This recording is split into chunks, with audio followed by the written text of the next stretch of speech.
You're watching Fox 17 News This Morning, your Code Red station. Good morning. Another day, another Code Red weather alert for later today into tonight. New timing, new threat levels coming your way in just a minute. Also now on Fox 17 News This Morning, the legal battle over the Covenant school shooters' writings continue on this morning. We're going to tell you what you can expect. And hundreds gathered at the state capitol yesterday protesting a bill to allow armed teachers. We're going to tell you about the unexpected twist that ended the session. Thank you for joining us here on Fox 17 News This Morning. I'm Justin McFarland here on your Thursday. We're going to begin with a Code Red weather alert this morning. Let's get to Greg Bowman. He's going to tell us what to watch out for this time. Yeah, every day has been a little something different when it comes to every time of the day. This time it's going to be late today into tonight. We're still Code Red for possible storms this morning. Nothing on the radar. Yesterday morning we had to deal with quite a bit. That's not the case this time around. So here's the timing. 6 p.m. to 2 a.m. are the hours to watch. However, before we get to 6 o'clock, between 3 and 6, so think evening hours, a few isolated showers and storms will be out there. We're not worried about those. But when this does move in, after 6 o'clock, going through 2 o'clock, weakening hour by hour. All modes of severe weather are possible, hail and wind being the biggest threats, but a spin-up tornado, given the dynamics of the atmosphere, this time around could be in the cards. Areas in the orange have to watch out most carefully. Yellow, heart of Middle Tennessee, Nashville area, a few strong to severe storms are possible. Timeline Nashville area, roughly 1 to 2 a.m. while we're trying to sleep. This pulls toward the Cumberland Plateau and gets out of here by 5 o'clock tomorrow morning. Areas in the green, likely not to see severe weather, but the storm system will be weakening as it does go northwest to southeast. Looking at future tracker just for this morning into the afternoon, nothing to worry about. We'll have some sunshine and our last day in the 80s. We're going to continue future track here at 4 p.m. and carry us into the overnight coming up in the next check of your forecast. Steer clear traffic at 4:02. Let's take a quick look outside. This is going to be I-65 at Trinity Lane. They're on the north side. As you can see there, traffic moving along without issue in both directions. We're off to a nice start so far here on your Thursday morning. If something does change, we've got you covered live and local through 9, and we'll let you know exactly what we find. But right now, everybody in the green out there this morning. We are following some breaking news as the Metro Police Department says at least one person was hurt in a shooting that happened at a fast food restaurant. They say that the call came in around 10:45 last night at 2212 Nolensville Pike. That address is the McDonald's right off of I-440 there at Nolensville Pike. We're told that one person was taken to the hospital. There's no word on whether or not there's no word on their conditions at this point. Also, no word on any suspects in custody or any description about who they're looking for. Of course, we'll continue to follow this story. We've got continuing coverage on the battle to make the Covenant school shooters' writings open to the public. There has been no discussion yet in the latest court battle, as several groups are now suing to make them on those writings for the Covenant school shooter public out there. Parents of the Covenant School are fighting to keep that from happening. Fox 17 News' Karen Aguilar live for us this morning outside of the old Metro Courthouse with the very latest.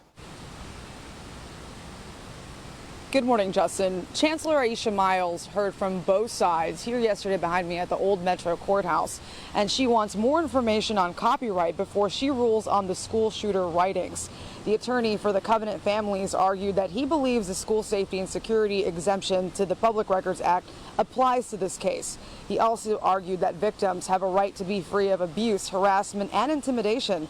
Add that since the shooter's parents transferred ownership of the writings to the Covenant parents, they are now keepers of the writings. Petitioners argued Metro are subject to public record requests and don't believe there is a copyright exception.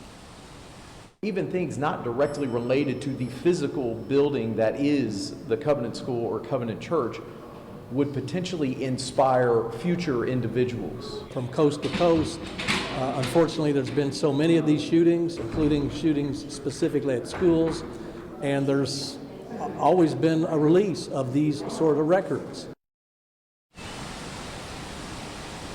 Metro Legal says that the police department needs to conclude their investigation, and that could be in July. Reporting live in front of the old Metro Courthouse, Karen Aguilar, Fox 17 News, your Code Red station. All right, Karen, thank you so much. Well, making headlines this morning, more than 100 people gathered outside the state capitol yesterday for, among other things, a bill that would allow Tennessee teachers to carry guns at school. They wanted to make sure to protest that bill, but that vote never happened. That's because GOP leaders canceled last night's House session, saying that the Finance Committee ran long with their meeting. House leadership gavelled in and then gavelled out the meeting and ended very, very quickly. That move did surprise many people, including some state representatives like Tory Harris of Memphis. He says he's only seen that happen a couple of times in the past 2 years. He does say he likes seeing the protests as the people are making their voices heard. Representation actually does matter, and people coming out and advocating for what they care about and what they need and what they want is always going to be important. I'm always going to support that. That's how I got here. So the House will be back in session a little bit later this morning. Fox 17 News, of course, will be there and bring you the very latest. Well, coming up, calling 911 last night would not have worked for people in at least 4 different states. We're going to tell you what we know about the widespread outage so far. That's what we already have. Providing you the information needed to prepare and stay safe. Fox 17 News, your Code Red station. Alerts, empowers, protects.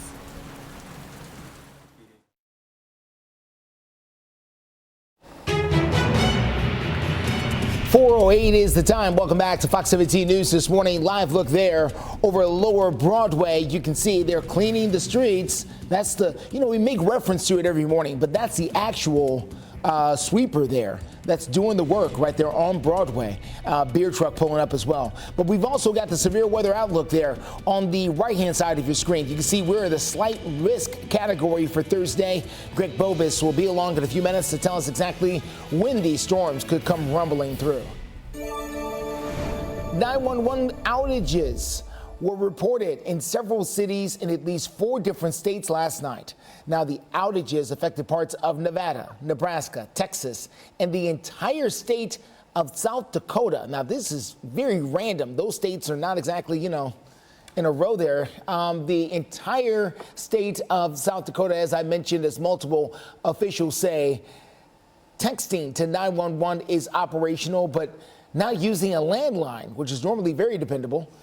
At last check, 911 phone services are now restored in Las Vegas, in the Las Vegas Valley. That's following a 2-hour outage. No word yet on exactly what caused these outages. An update overnight as investigators now say that the 26-year-old Memphis police officer that was killed in a shootout last Friday apparently was killed by friendly fire. They say when officers approached a suspicious vehicle, someone inside that vehicle fired at them. Officers fired back.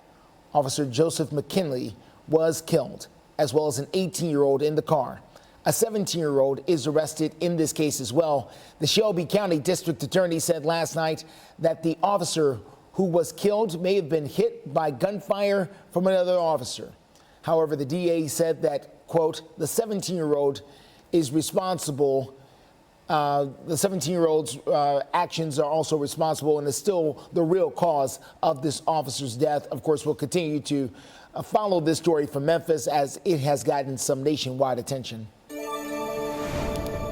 Republican senators are furious over the failed impeachment effort of the Homeland Security Secretary Alexandria Mayorkas. Now, the Democrats have laughed the whole thing off. Chuck Schumer and the Democrats could have voted how they wanted to vote after the evidence was presented, but to cut that off ahead of time, to not hear the evidence, it's unprecedented. Again, bulldozes 200 years of precedent and lights fire to our constitutional order.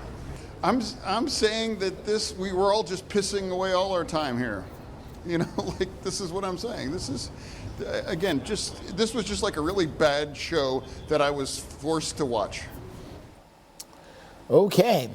Republicans argue that impeachment is a big deal and House prosecutors had the right to make their case. Democrats have long dismissed the cases against Alejandro Mayorkas, and they say he did not commit an impeachable offense in the first place. They argue that the GOP just had issues with President Biden's administration's policies.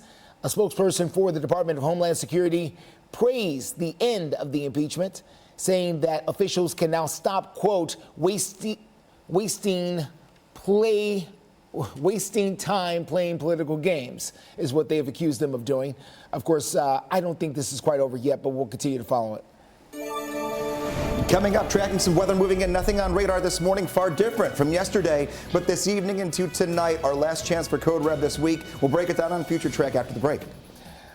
I-65 at Trinity Lane on the north side flowing along just fine. We've got the rest of your steer clear traffic. And satisfy the full list of qualifications located at sbgi.net/scholarship. The deadline to apply is April 30th. Get started today.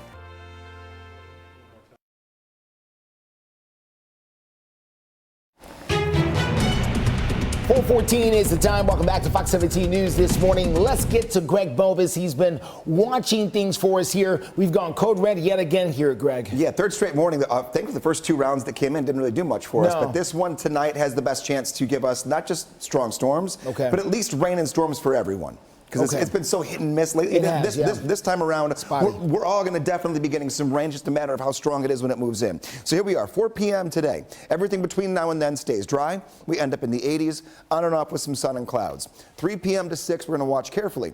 The more rain we see show up, like these isolated showers and storms, the better we're going to be when it comes to limiting our chance for stronger storms overnight. Here's 8 o'clock, setting the scene for you here by 9, 10 o'clock. Showers and storms begin to move into southern Kentucky. Our timeline has actually pushed them back about an hour from 24 hours ago, but that, give or take an hour, is not really that uncommon for us. 11 o'clock, taking it into 2 a.m. Look at how it's breaking up, though, as it moves in. There are gaps in the line, which is good. That means it weakens as it tracks through. 2 o'clock through 4 a.m., just about everything is done. So that means that the more northwest we go, the higher our threat for severe weather is, and the more southeast we go, the lower our severe threat is. Hail, damaging wind, both possible. Have ways to get alerts overnight tonight. We always say that during nighttime events, and 95% of the time, your phone doesn't go off. Don't be that 5% where you get a strong storm tonight and you don't even know it's coming your direction until it's already there. In the meantime, the afternoon hours do look really nice until 3. 85 degrees, one more warm day. We cool down quite a bit going toward the weekend. Once we're done with today, we're done with Code Red. A lingering morning shower can't be ruled out, but mainly going to be on the dry side for Friday. A pop-up storm or two right in the middle of the afternoon for Saturday and Sunday. Not a guarantee for rain, only a small 20% chance. Cooler temperatures, though. 66 on Saturday, lower 60s on Sunday. Nighttime temperatures, it's possible. Sunday night into Monday, dip into the upper 30s. Steer clear traffic out there for you this morning. Let's take a quick look here at what we are dealing with here. This is going to be I-40. This is there in the area around Donaldson Pike, very close to Nashville International Airport. As you can see out there, traffic is moving along without issues. We are continuing to follow anything that does happen out there on your roads, but so far we are in the clear. Nothing big holding you up so far. And of course, when that change is, and it will, we'll be here to let you know about it with Steer Clear Traffic live and local with you through 9 o'clock this very morning. Well, also new this morning, that weather from overnight has brought down several trees after some breezy winds have come pushing through. Fox 17 News photojournalist Kevin Mumphrey live on the scene this morning. This is a live look over on Mayfair Road in the Cherokee Park area. This is in West Nashville. Officers who were on the scene told us they came down just before 2:30 in the morning. Now, Greg has been talking about the stronger winds over the past several days, but police could not confirm exactly what brought these trees down. You can see the chainsaw crews are going to have some work ahead of them when they get up and out them a little bit later in the morning. Be sure to just follow the police instructions there in West Nashville, as again, a couple of trees have come down from overnight. In Operation Crime and Justice, Metro Police have charged a man with homicide in the death of a toddler. Happened on Monday morning. Now, the 25-year-old that pictured here, Keith Swanson, is charged with killing a 22-month-old girl. The girl was in the legal care of his girlfriend. Police say that the child was taken to Vanderbilt Medical Center for treatment, but doctors could not save her. The autopsy shows that the child died from blunt force trauma. Swanson is being held on a $250,000 bond. Indonesian authorities have now issued a tsunami alert and ordered the evacuation of 11,000 people. This is after several volcanic eruptions. You can take a look at the scene right there. This is the Ruang volcano. It's been erupting now for several days. Indonesia has thousands of islands that comprise of their country. Officials say some of the locals will be taken to the nearest city. In some cases, it's going to be a 6-hour trip by boat. Mount Juliet leaders announced that the Sprouts Farmers Market has now submitted a plan to build a grocery store. Sprouts is known for selling natural and organic foods. The new location will be built on North Mount Juliet Road across from the Mount Juliet Church of Christ. Now, the plan calls for a 23,000 square foot store and possible commercial spaces in that area as well. The project will be presented at the Planning Commission meeting coming up on May the 16th. And by the way, if you like it or don't like it, you have a chance to make your voice heard at that Planning Commission meeting. Columbia University's president told lawmakers yesterday that anti-Semitism has no place on her campus. This comes 4 months after a fiery congressional hearing resulted in the resignation of at least 2 Ivy League presidents. Now, some on Capitol Hill lit into Columbia's handling of that issue. The school's president says it's about finding a fine line between free speech and the safety of others. Columbia University is one of the worst of those hotbeds, and we've seen far too little, far too late done to counter that and protect students. Trying to reconcile the free speech rights of those who wanted to protest and the rights of Jewish students to be in an environment free of discrimination and harassment has been the central challenge on our campus and numerous others across the country. Well, just before the hearing, there were students supporting Palestinians, and they protested on Columbia's campus in New York City. Those protesting included 2 groups that Columbia University previously suspended for unauthorized protest. Well, coming up, we now know who the Nashville Predators will take on in that first round. We're going to give you the outlook for the team and why it could be a little bit better than expected. Plus, the Nashville Sounds took on the Storm Chasers and got a victory. Just one kiss. With Reynolds Wrap, cooking becomes so easy, you can feel like the chef of your kitchen. Easy prep, easy cook, easy clean. Reynolds Wrap. Good morning. Waking up here to Code Red weather. Look, your time right now is 4:23. We're taking a look here at what we can expect the next couple of days, and that is a few more rounds of some showers and storms. Now, when it comes to just trying to get anything done, day-to-day activities, we've been all over the place with storm timing the last couple of days. Today, here's what you have to know. You can probably get out there between now and 3 p.m., get the lawn mowed. I know it's only 4 o'clock in the morning, but you get what I'm saying. Everything until 3 o'clock looks good.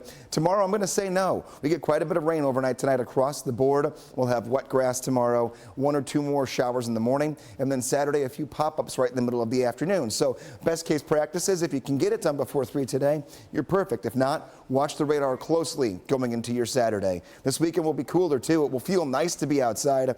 You don't have the extra heat up into the 80s. We only have the 60s.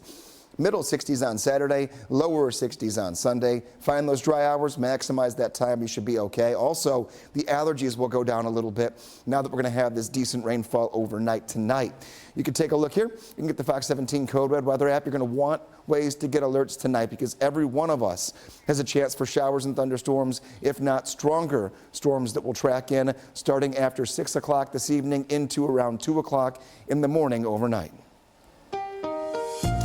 Steer clear traffic out there for you this morning. Let's take a quick look here at what we're dealing with on I-40. This is at the airport exit. They've moved the camera here over the last few seconds to kind of show exactly where that airport exit is. We were seeing a little bit of a backup, but then it cleared up pretty quickly, so no more problems out there this morning. We'll continue to follow things, let you know whatever it is that we find with Steer Clear Traffic as we're live and local with you through 9 o'clock this morning. Well, let's get to the news about the Nashville Predators. We now know they will take on the Vancouver Canucks in the Stanley Cup Finals. This is in round one that they will take on the Canucks, and the Preds are trying to do something that they haven't done in a while, and that's get out of the first round. Nashville's a bit on a hot streak, though. This season, the Preds lost to the Vancouver Canucks 3 times, facing them most recently back in December. But that was before Nashville's play really took off. Beginning in mid-February, the Predators recorded an 18-game point streak. That means they got points in 18 straight games. In that time period from February the 17th to Monday, the Preds have won the second most games of any team in the NHL. We'll see if they can make it happen against the Canucks. The Nashville Sounds had quite the evening, taking on the Omaha Storm Chasers last night. Nashville was 3 runs down in the 3rd inning, then finally got on the board, moving ahead with 2 runs in the 9th. The game tied up, and then the 10th, bases were loaded, and that's a walk-off winner right there for the Sounds. You see the winning run coming in, and then watch the team chase the hitter right there at the base. Yeah, come on, come on, come on. Sounds win at 6-5. They'll take on the Storm Chasers again tonight. Love seeing that. They'll take on the Storm Chasers again tonight at 6:35. More hockey news. A bittersweet change for the Arizona Coyotes as they played their final game in Tempe. That's Tempe, Arizona. The team is now moving to Salt Lake City next season. They said goodbye to their loyal fans with a 5-2 win over the Edmonton Oilers. You can see the team skating around there.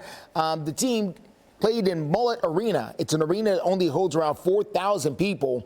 You can see the Arizona State University symbol there on the ice, as a matter of fact, so it's a college arena. They could not come to a long-term agreement there in the Arizona area for a new arena for the Coyotes, so therefore they're moving on to Salt Lake City.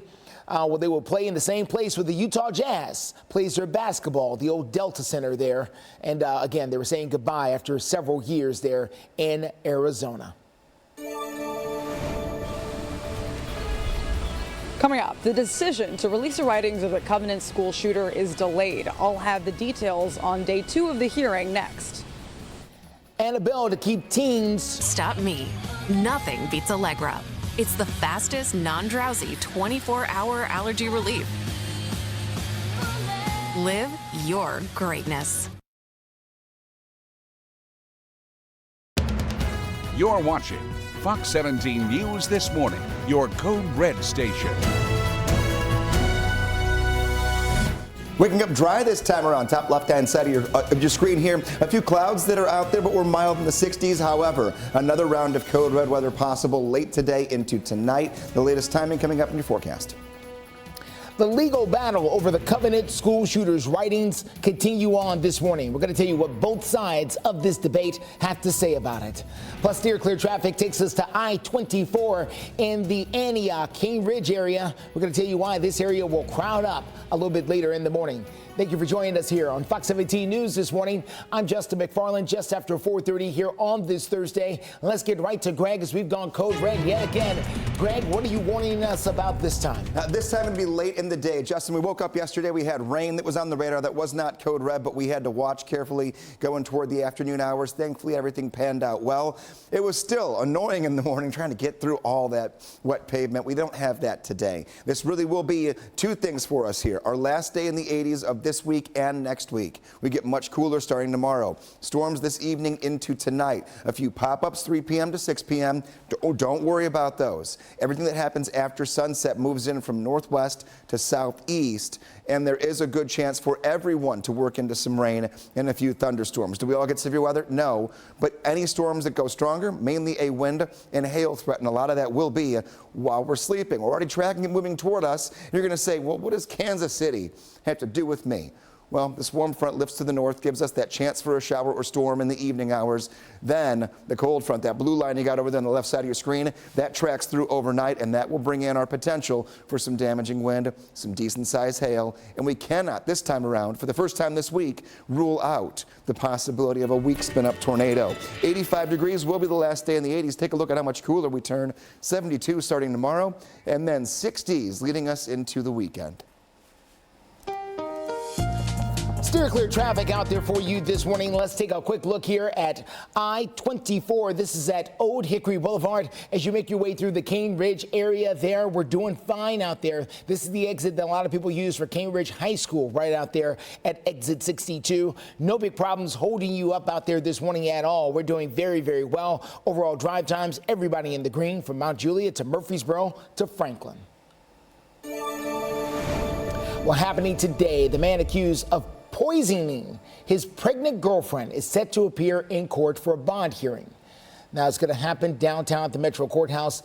Blaze Taylor was arrested in Utah last month on 2 counts of first-degree murder. He's accused of killing his girlfriend, Jade Benning, last year. Benning was 5 months pregnant at the time.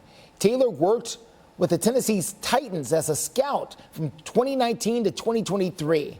Today's bond hearing is set for 1 o'clock. Fox 17 News will have a crew there in the courthouse. We'll update you on what happens. Also at a courthouse near you today, there is the battle that continues about whether or not to make the Covenant school shooters' writings open to the public. There has been no discussion on the actual issue yet in court, but several groups are suing to make the public, to make those writings open to the public. The Covenant parents, in the meantime, are fighting to make sure that does not happen. Fox 17 News' Karen Aguilar live for us this morning outside the courthouse with the very latest. Good morning, Justin. The hearing had some twists and pleas from both sides. Behind me here at the Old Metro Courthouse, the hearing went on for hours.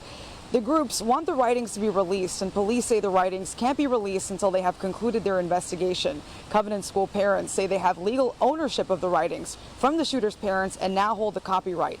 Aside from copyright issues, attorneys representing the Covenant parents, the Covenant school, and the Covenant Presbyterian Church argued that releasing the writings affects the privacy of information, records, and plans related to school security, since it could inspire copycats. The attorney of the parents also argued that the victims have the right to be free from abuse, harassment, and intimidation. Any future harm would be thwarted, and that's a continual fear that I think each and every Covenant family just has in the back of our mind. And so we lift it up to the Lord and ask for him to thwart those things. There is I think, a public expectation that those records will be released. And so now that creates a new situation where a lot of people are going to have a lot of problem with why are the records not being released. Moving forward, Chancellor Aisha Miles wants more information on copyright before she rules on the Covenant school shooters' writings. Reporting live in front of the Old Metro Courthouse, Karen Aguilar, Fox 17 News, your Code Red station. All right, Karen, thank you so much. Continuing coverage has a bill that would allow the records of juveniles convicted of serious crimes to follow them into adulthood is now moving forward. The measure is sponsored by State Representative Ryan Williams of Cookeville. It would keep those former juvie offenders from buying a gun in Tennessee until after they're the age of 25. Right now, all juvenile records are sealed and don't show up on gun background checks. And in our state, here in Tennessee, if you're 18, you can legally buy and carry a gun. This is good, common sense guide rails to the juvenile delinquency problem that we're facing across the state. And there is a way to get gun rights back early after they turn 19. A former juvenile offender can ask a juvenile court to restore their gun rights, and then it will be up to a judge to decide. Well, coming up, opponents of Arizona's strict abortion ban are trying to take the question to the people, how they want to get the issue on the ballot this year. And a Nashville-based healthcare company is facing smart things, smart talk, smart get smart. You are smart, smarty pants. You gotta unleash the power. Woo! Weeknights at 5 on Fox 17.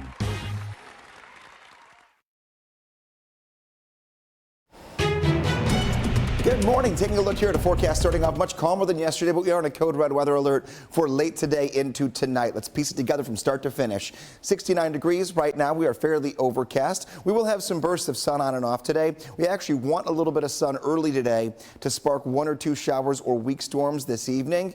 That means that tonight our chance for severe weather would actually go down. Sunshine's always a big game player when it comes to any potential storms or severe weather in general. Taking a look, all of us here in the 60s do not get accustomed to much more of this. We only have one more warm day before a big cool down takes us into the upcoming weekend and drops us back into the 60s for highs. What does it mean for the school day? You don't need any of the rain gear. First bell, 66 degrees.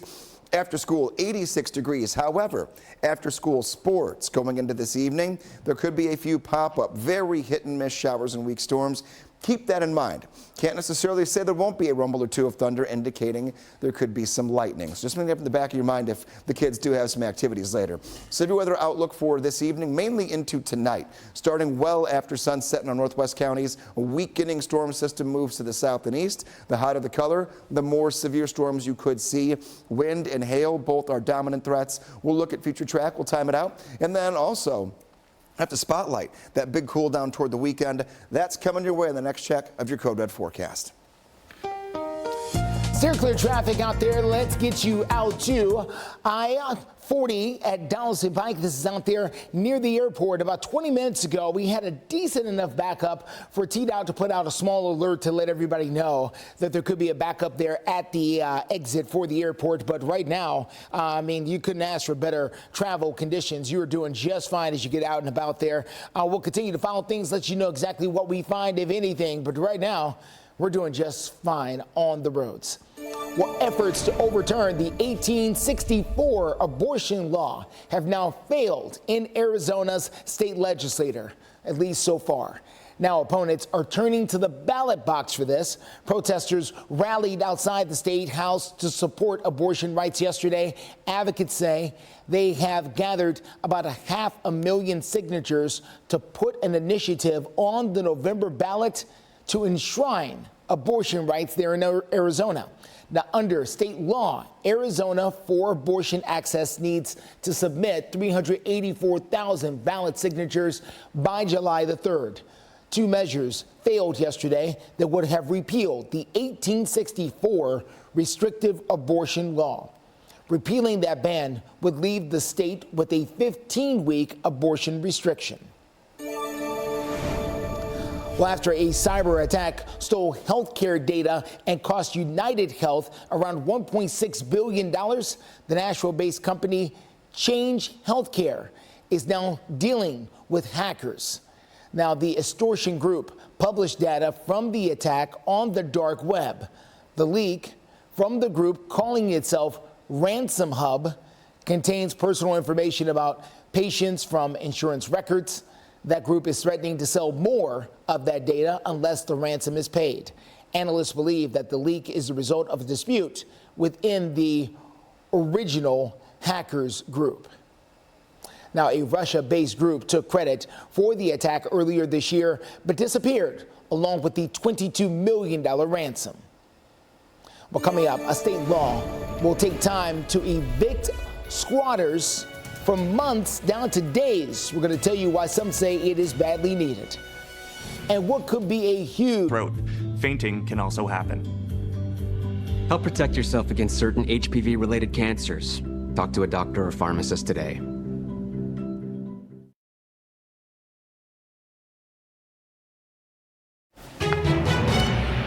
.44 is the time. Welcome back to Fox 17 News this morning. Live look there over Metro Center. As you can see, we are dealing with calm skies, at least for now, but that could also change. We've got a code red weather alert about storms moving in a little bit later in the morning. Greg Bobus will have the details coming up in just moments.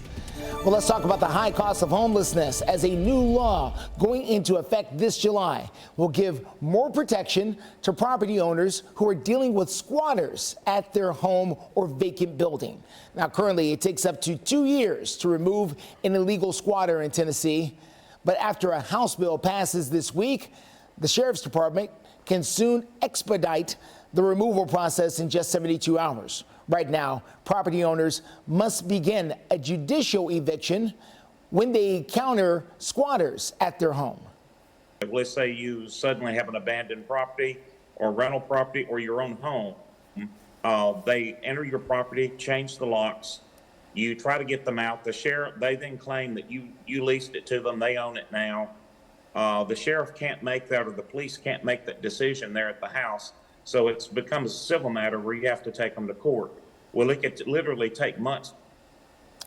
State Representative Tim Rudd says the bill would remove a lot of the burden from the property owners themselves. So we want to know, what do you think about this? Are you satisfied with Tennessee's plan to crack down on squatters? 76% of you say yes, you are. Another 23% of you say no, not quite.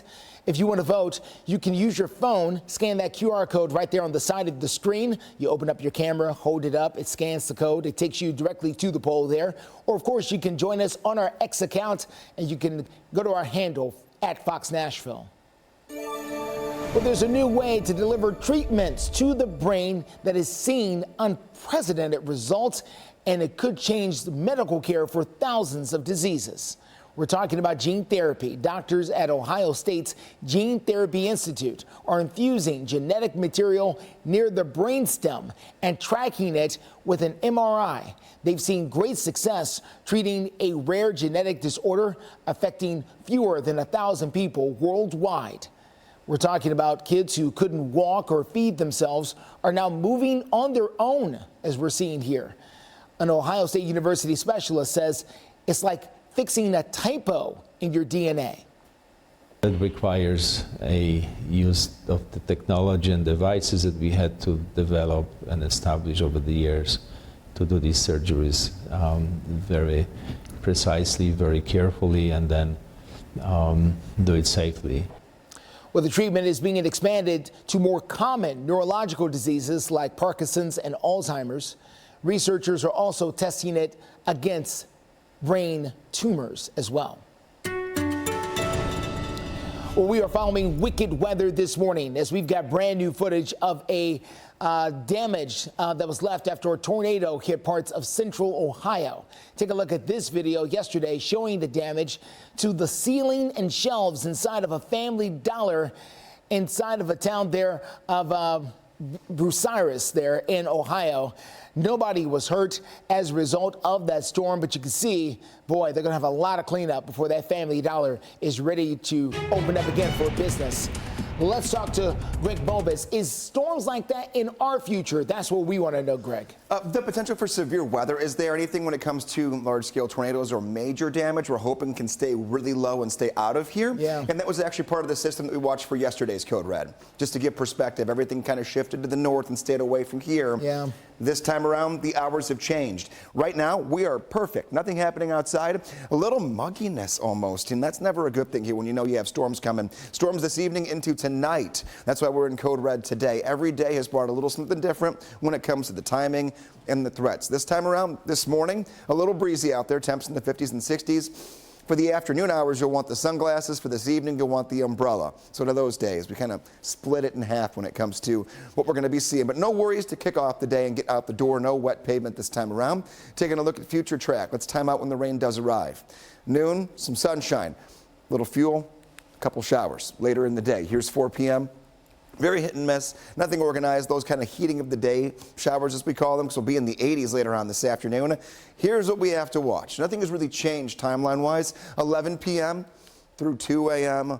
through 4 a.m. So 11 p.m., northwestern counties into southern Kentucky, 1 to 2 a.m., the Nashville area, and then we exit the Cumberland Plateau between 4 and 5 o'clock. Wind and hail possible as this storm system moves in. Our tornado threat is not at zero. This is the first time this week we've said that. So we're not worried about it heavily, but we can't rule it out. 85 today, and then much cooler starting tomorrow, all the way through the middle of next week. 60s and 70s for high temperatures. All right, everyone, steer clear traffic takes us over to the west side of town this time. This is going to be I-40 at 46th Avenue. We're prepping a 65 camera for a little bit later. But this is going to be I-40 at 46th Avenue for right now. Over in the West Nashville area, very close to the nation's. Nice drive in store for you as you make that drive in, not just there, but anywhere across the mid-state right now. We're doing really, really nice. We're going to continue to watch things for you, let you know what we find. Well, the Department of Justice will need to pay over $100 million to the victims of the former USA Gymnastics team Dr. Larry Nassar. Now, an anonymous source told the USA Today that the payment stems from the FBI's mishandling of the allegations. The Justice Department previously condemned the FBI's failure to treat the allegations with urgency. The money will be paid to more than 100 victims who have filed claims in 2022, including the former Team USA gymnast, Michaela Maroney, as well as Allie Raisman and Simone Biles. Nassar is serving life in prison for the sexual assault as well as child pornography charges. He worked at Michigan State University. The college has also agreed to pay $500 million to both the survivors, and USA Gymnastics will also pay $380 million. Well, people wanting to get their money's worth at Red Lobster may have finally figured out a way to do so, but it's at the expense of the restaurant itself. The company is reportedly looking into filing for bankruptcy protection, according to a report from Bloomberg. There are several reasons for that, including the cost of its lease and its labor. Red Lobster recently lost $11 million on its endless shrimp deal, which of course did not help things. Sources say the chain has not decided if it's going to file for Chapter 11 bankruptcy as of yet. The filing would mean that Red Lobster can keep operating while it restructures. Coming up, a wild scientific discovery as bumblebees can survive extreme conditions, we're told. And the Supreme Court made a big ruling. Or kitchens, buy from stock or design your own. Melt away stress. We've got plenty of spas and swim spas priced to move. Vacation at home sale going on now at Family Leisure.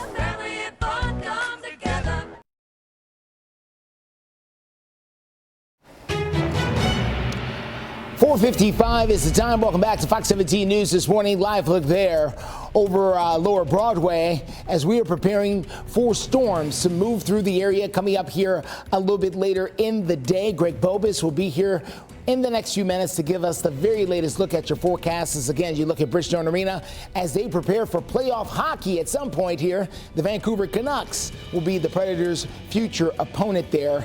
By the way, comedian Cat Williams be down there coming up here later in the week. Always something going on. Here is a question science is asking, and now they've got an answer. How long does it take to drown a bumblebee? Well, it may take longer than you might think. Researchers in Canada learned something unexpectedly. They accidentally submerged hibernating queen bumblebees in water, and they found that they survived. Those bumblebees were underwater for 7 whole days. Scientists aren't sure exactly how they survived so long. It's also unclear how this helps them in the wild. So that's something else they'll have to find out. Again, they did this accidentally. How do you accidentally submerge bumblebees for a week? That should be the other question that science needs to answer. And then how do you remember that you did it accidentally to get them back out? You went over to the sink, you found out, oh, this is where I left the bumblebees. I left the bumblebees over here. There are a lot of unanswered questions about that one, but let's answer a few weather questions for you here. We're in Code Red. Nothing happened this morning. Yesterday we had to navigate through rain and a few weak thunderstorms. None of that this morning. Will be nice and calm. However, this time around, things will look a little bit different when it comes to any afternoon or evening sports. The chance we could work through a shower or storm can't be ruled out with dropping temperatures. The big question, wash or wait? Well, kind of depends. Do you have a garage, first of all? And are you going to watch the radar? Because today, up until 3 o'clock, everything stays dry. If you can park in a garage overnight, by the time you wake up tomorrow morning, you'll be fine. If not, I would wait. Tomorrow's a day you can do it. And then Saturday, kind of similar story, pop-up showers and storms for the weekend. Most of us stay dry on Saturday and Sunday, but there will be a few of them that are out there that we have to watch out for. So just keep that in mind. Future track today, though, a little burst of sunshine will move in for us here during the afternoon, and then all eyes are to about 3 o'clock this afternoon, all the way through 6 a.m. tomorrow. That's why we're code red. A line of storms will move in. We're going to give you the latest timeline on the rest of today into tomorrow, and then talk about what it's going to do to our temperatures, the humidity, and our allergies coming up as we go into our 5 o'clock half hour. Steer clear traffic out there for you this morning. Coming up on 458. Here's a quick look at what we've got going on outside. This is going to be I-40 at Fester's Lane, just east of downtown. Moving along really nicely out there so far this morning. No big problems in either direction. Nice drive in store for you. Hopefully we can keep it that way, but if not, we got you covered. With Steer Clear Traffic, we are watching the roads with you live through 9 this morning.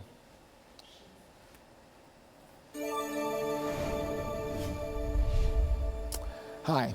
The Supreme Court rules on job discrimination and forced job transfers. Now, the nation's highest court unanimously agreed that workers can successfully claim civil rights violations in some forced job transfers if they can prove that some harm was caused by the particular transfer. The claims can be successful even when workers are not docked pay or demoted.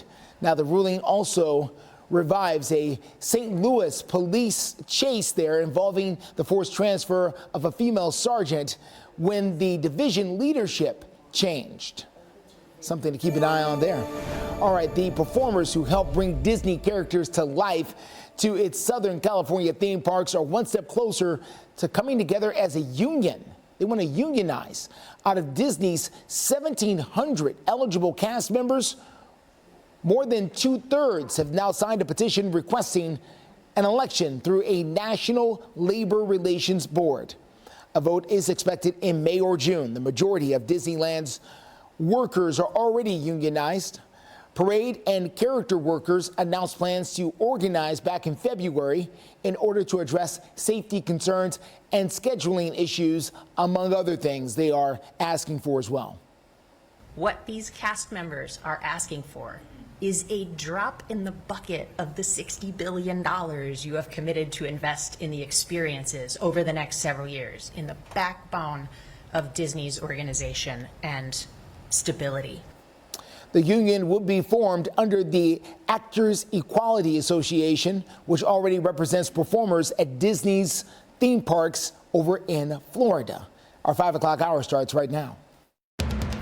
You're watching Fox 17 News This Morning, your Code Red station. Another Code Red weather alert, not for this morning, not for this afternoon. This time around, another nighttime event, and our risk has been elevated over the last 12 hours. What we can expect in your forecast. Also ahead on Fox 17 News this Thursday morning, the legal battle over the Covenant shooter's writings. What we're expecting today. And an unexpected twist ends Tennessee's legislative session last night. We'll tell you how this protest is connected. A lot to get to, but let's start by thanking you for joining us here on a Thursday morning for Fox 17 News. I'm Erica Glover. And I'm Jennifer Waddell. Glad to be your live local news source through 9 a.m. We kick off this 5 o'clock hour with the latest in your Code Red forecast. And this is another day, another set of red lights on for us. So the last two did not pan out. Thankfully, no severe weather, but this time around, a few more things are playing in the favor of some strong storms. Here's how it's going to work. Morning and afternoon, dry, even a little sun. Last day in the 80s. Then between 6 p.m. and 2 a.m., tracking from northwest. So think Hopkinsville, then through Nashville, then out toward Crossville and Cookeville. That's how it's going to move, weakening hour by hour from 6 p.m. until 2 a.m. All types of severe weather can't be ruled out. We do have spin-up tornadoes put on the list this morning going into the evening and overnight hours. Wind and hail, still the two things that are most likely, but all three of them can't be ruled out. Again, this is one of those things where we're going to go from a better chance to a lesser chance to almost nothing happening with severe weather throughout the overnight hours. This will weaken as it does move in. Have ways to get alerts tonight. We'll look at future track and time it out. 60s right now, 80s this afternoon. Big cool down coming your way for the weekend. We'll take a look at as well. Greg, thanks so much. Steer clear traffic time right now. For the most part, all's quiet on the home front. This is I-65 at Trinity Lane. No big backups here. Just a word of warning, if you're traveling I-65 near Trinity Lane and you hadn't noticed, the asphalt is coming apart in a lot of spots. So just take it easy through there. Several lanes are impacted. Also this morning, a little bit of a backup over by the airport, but not anything where you're going to need a detour. We'll check in on Steer Clear traffic again in just a few minutes. And to kick off your Thursday morning, we're also sharing some of the top 3 headlines you want to know before heading out the door. We're going to start with politics. Jury selection in Donald Trump's hush money trial is resuming today. And so far, we understand 7 people have been picked to go ahead and sit in the jury box. 11 more people, though, still need to be selected and then sworn in, so a lot more to come. Ending statements in the landmark trial are set to start sometime next week. And new this morning, the U.S. Justice Department has reached a settlement deal with the victims who say they were sexually assaulted by sports doctor Larry Nassar. The DOJ will reportedly pay about $100 million to approximately 100 victims. This settlement comes after an investigation found that the FBI mishandled allegations against Larry Nassar that had been going on for years before he was finally arrested in 2016. And we're also talking about power outages. 911 call outages were reported in several cities in at least 4 different states last night. So we understand the outages impacted parts of Nevada, Nebraska, Texas, and the entire state of South Dakota. As of right now, there's no word on what caused the outages. That is certainly curious and concerning. Breaking news here this Thursday morning from overnight. Metro Police confirmed that 1 person has been hurt in a shooting that happened at the fast food restaurant of McDonald's. This is just off I-440 where it meets up with Nolensville Pike. And again, this is the McDonald's there. Happened around 10:45 last night. We understand that 1 person did go to the hospital, still working to find out their condition and whether police have any suspects or anybody in custody at this time. Right now, we have continuing coverage on the battle to make the Covenant shooters' writings public. This is an ongoing debate, and there has been no decision as of right now in the latest court battle update. Yeah, right. So we have the public many members of the public who want these writings released. We have Covenant parents who are fighting to keep that from happening. Fox 17 News reporter Karen Aguilar live this morning at the Old Metro Courthouse with the updates. Good morning, Jen and Erica. Chancellor Aisha Miles heard from both sides yesterday here behind me at the Old Metro Courthouse, and she wants more information on copyright before she rules on the school shooter writings. The attorney for the Covenant families argued that he believes the school safety and security exception to a Public Records Act applies to this case. He also argued that victims have a right to be free of abuse, harassment, and intimidation, and that since the shooter's parents transferred ownership of the writings to the Covenant parents, they are now keepers of the writings. Petitioners argued Metro are subject to public record requests and don't believe there is a copyright exception. Even things not directly related to the physical building that is the Covenant School or Covenant Church would potentially inspire future individuals. From coast to coast, unfortunately, there's been so many of these shootings, including shootings specifically at schools, and there's always been a release of these sort of records. Metro Legal says the police department needs to conclude their investigation, which could be in July. Reporting live in front of the Old Metro Courthouse, Karen Aguilar, Fox 17 News, your Code Red station. Karen, thank you. Making headlines, more than 100 people gathering at the state capitol yesterday to go ahead and protest the Republican supermajority, which controls both houses.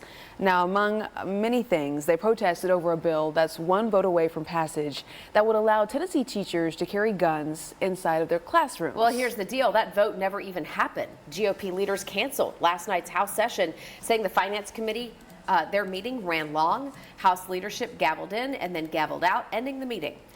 That move surprised a lot of people, especially since the legislative session is getting close to the end. We understand they will be back in session this morning. The slated end date for this session is April 25th. So if everything stays as is, we've got about 1 week left to make these votes.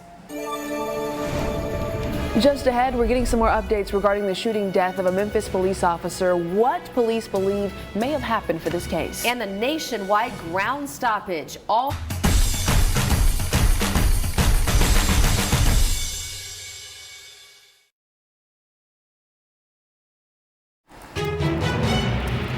6:09 is the time. Right now, Fox 17 News showing you a live look over at Nissan Stadium. And listen, we are still in a code red weather alert. Greg is going to track out the timeline and tell you what to expect, how to plan ahead for overnight into early Friday morning. That is the timeline of this particular storm alert. So just be mindful. Go ahead and have your things charged up later tonight and have that code red weather app ready to go. And again, we'll have that full forecast for you.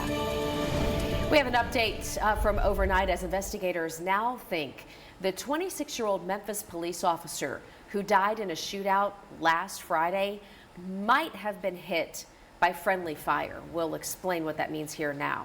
They say when officers approached a suspicious vehicle, someone inside fired at them and then officers fired back. Officer Joseph McKinney was ultimately killed, as well as an 18-year-old who was in the car. A 17-year-old is now charged, though, for this case. The Shelby County DA, again, this is in Memphis, said last night the officer who was killed may have been hit by gunfire from another officer. However, the DA also said, and I quote, the 17-year-old's reprehensible actions are still the real cause of the officer's death. Hey, in case you missed it, yesterday, all Alaska and Horizon Air flights got stopped. Yeah, so it's a big story here. It was all due to technical problems. That ground stoppage has now been lifted, so flights should be in the air today, back up and running. Fingers crossed, though, for folks who are traveling. Alaska Airlines says it asked for the ground stop after an issue occurred while upgrading a system that calculates how heavy their planes are. Well, the advisory lasted for less than an hour or so. It's not clear, though, how many flights were impacted by this stoppage. Well, we also know the grounding came as Senate committees held 2 hearings yesterday regarding Boeing's safety practices. Those practices have recently come under scrutiny after a door panel blew off during an Alaska Airlines flight. That was back in January. Wild story to bring you an Operation Crime and Justice this morning at 5:11. Somebody stole an ambulance in Vegas. The whole thing ended with a crash and that person being taken into custody, thankfully. How crazy. So an official with Las Vegas Fire and Rescue said they got called out to a medical emergency. While they were helping somebody who was hurt, another person jumped into the ambulance and drove off. They later found the ambulance after the person who had jumped into it got into a crash with another car. Now, fortunately, no serious injuries as a result of that, but how crazy. And thankfully they did get that person in custody. Waking up on a code red weather alert again. Nothing happening this morning. A much calmer morning and a nice start compared to yesterday. It is this evening into tonight that we have to watch. We'll break it down with all the forecast details coming up in a few. And Greg's got your forecast, but we also have your steer clear traffic updates. Taking a live look in West Nashville. The sleeping trucks pulled over on the right shoulder. This is I-40 at White Bridge. We'll have your steer clear traffic updates after the break ahead, too. And we have a man facing. Sure, I can hold. Liberty, liberty, liberty, liberty. In theaters now. This Fox 17 This Morning newscast is sponsored by Eurostone. Good morning. Welcome back to Fox 17 News this morning. 5:14 is your time. Happy Thursday. We've got the red lights still on here in the studio, which means our code red weather alert does continue. It does. Each day has been a little different. We had 3 chances for it so far this week. This is the 3rd one. The first 2 didn't pan out to severe weather, so we got lucky for those. But this one, there are more signs that we'll at least get some widespread thunderstorms tonight. Now, will they necessarily go strong to severe? No, we have to kind of watch how the afternoon plays out. But there will be a line that moves through. We're going to follow for you here on Future Track just to make sure we know what we're getting into. The last 2 days have been very hit and miss. The one consistent rainy period we had was yesterday morning. No rain this morning. This is noon. You'll get some sun. Temperatures starting in the 50s and 60s will end in the 80s later on this afternoon. It's the last time we do that, though, until at least the end of next week. So if you like the 80s, this is your last chance to get a little feel of that because 70s and 60s return for highs. Now, I mentioned that what happens tonight depends upon what happens this afternoon. This is 4 p.m. If we get that sun, we could fire off 1 or 2 showers or thunderstorms. The likelihood of any of these going strong to severe, slim to no. But if we do get some rain in some pockets during that time frame, then what moves in over here will begin to weaken. This is 11 p.m. I mentioned it's a little more widespread, but watch also how it breaks up a little bit as it moves in. 1 to 2 o'clock, you can see some gaps in the rainfall. Still heavy, still lightning and thunder, but it limits the possibility of severe weather. So we want to see a little rain late afternoon toward early evening hours. This is out of the plateau by 4 or 5 o'clock tomorrow morning, and then we're done for the rest of your Friday. Even some sunshine by the afternoon. Next rain chance will be Friday night into Saturday, and a few pop-up showers and storms, non-severe. So to break it down again, northwest to southeast, starting after 6 p.m., ending by about 5 a.m. tomorrow. Nashville after midnight, but it begins in Hopkinsville around 9 o'clock. The best chance for severe weather is going to be far to the north and the west. Wind, hail, both are the main concerns we have for this one, but we can't rule out a spin-up tornado either. 85, like I mentioned, last day in the 80s here for at least the next week and a half, taking temperatures well into the 60s for highs this weekend into Monday. All right, everyone, steer clear traffic. Let's get you to I-40 at Dallas and Pike out there.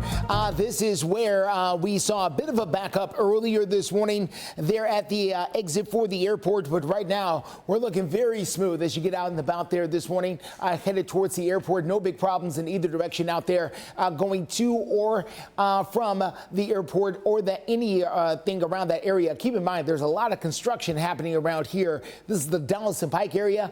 They've shut down an exit out here recently, so you either got to take this one or the next one. There used to be a third one. It's not there anymore. So please keep that in mind as you head out towards the airport. Justin, thank you. 517, Operation Crime and Justice this morning. Just a disturbing set of circumstances here. Metro Police have charged a man with homicide in the death of a toddler. This happened Monday morning. 25-year-old Keith Swanson, the man on your screen right here, is charged with killing a 22-month-old girl who is in the legal care of his girlfriend. We understand that the autopsy shows that baby died from blunt force trauma to her head.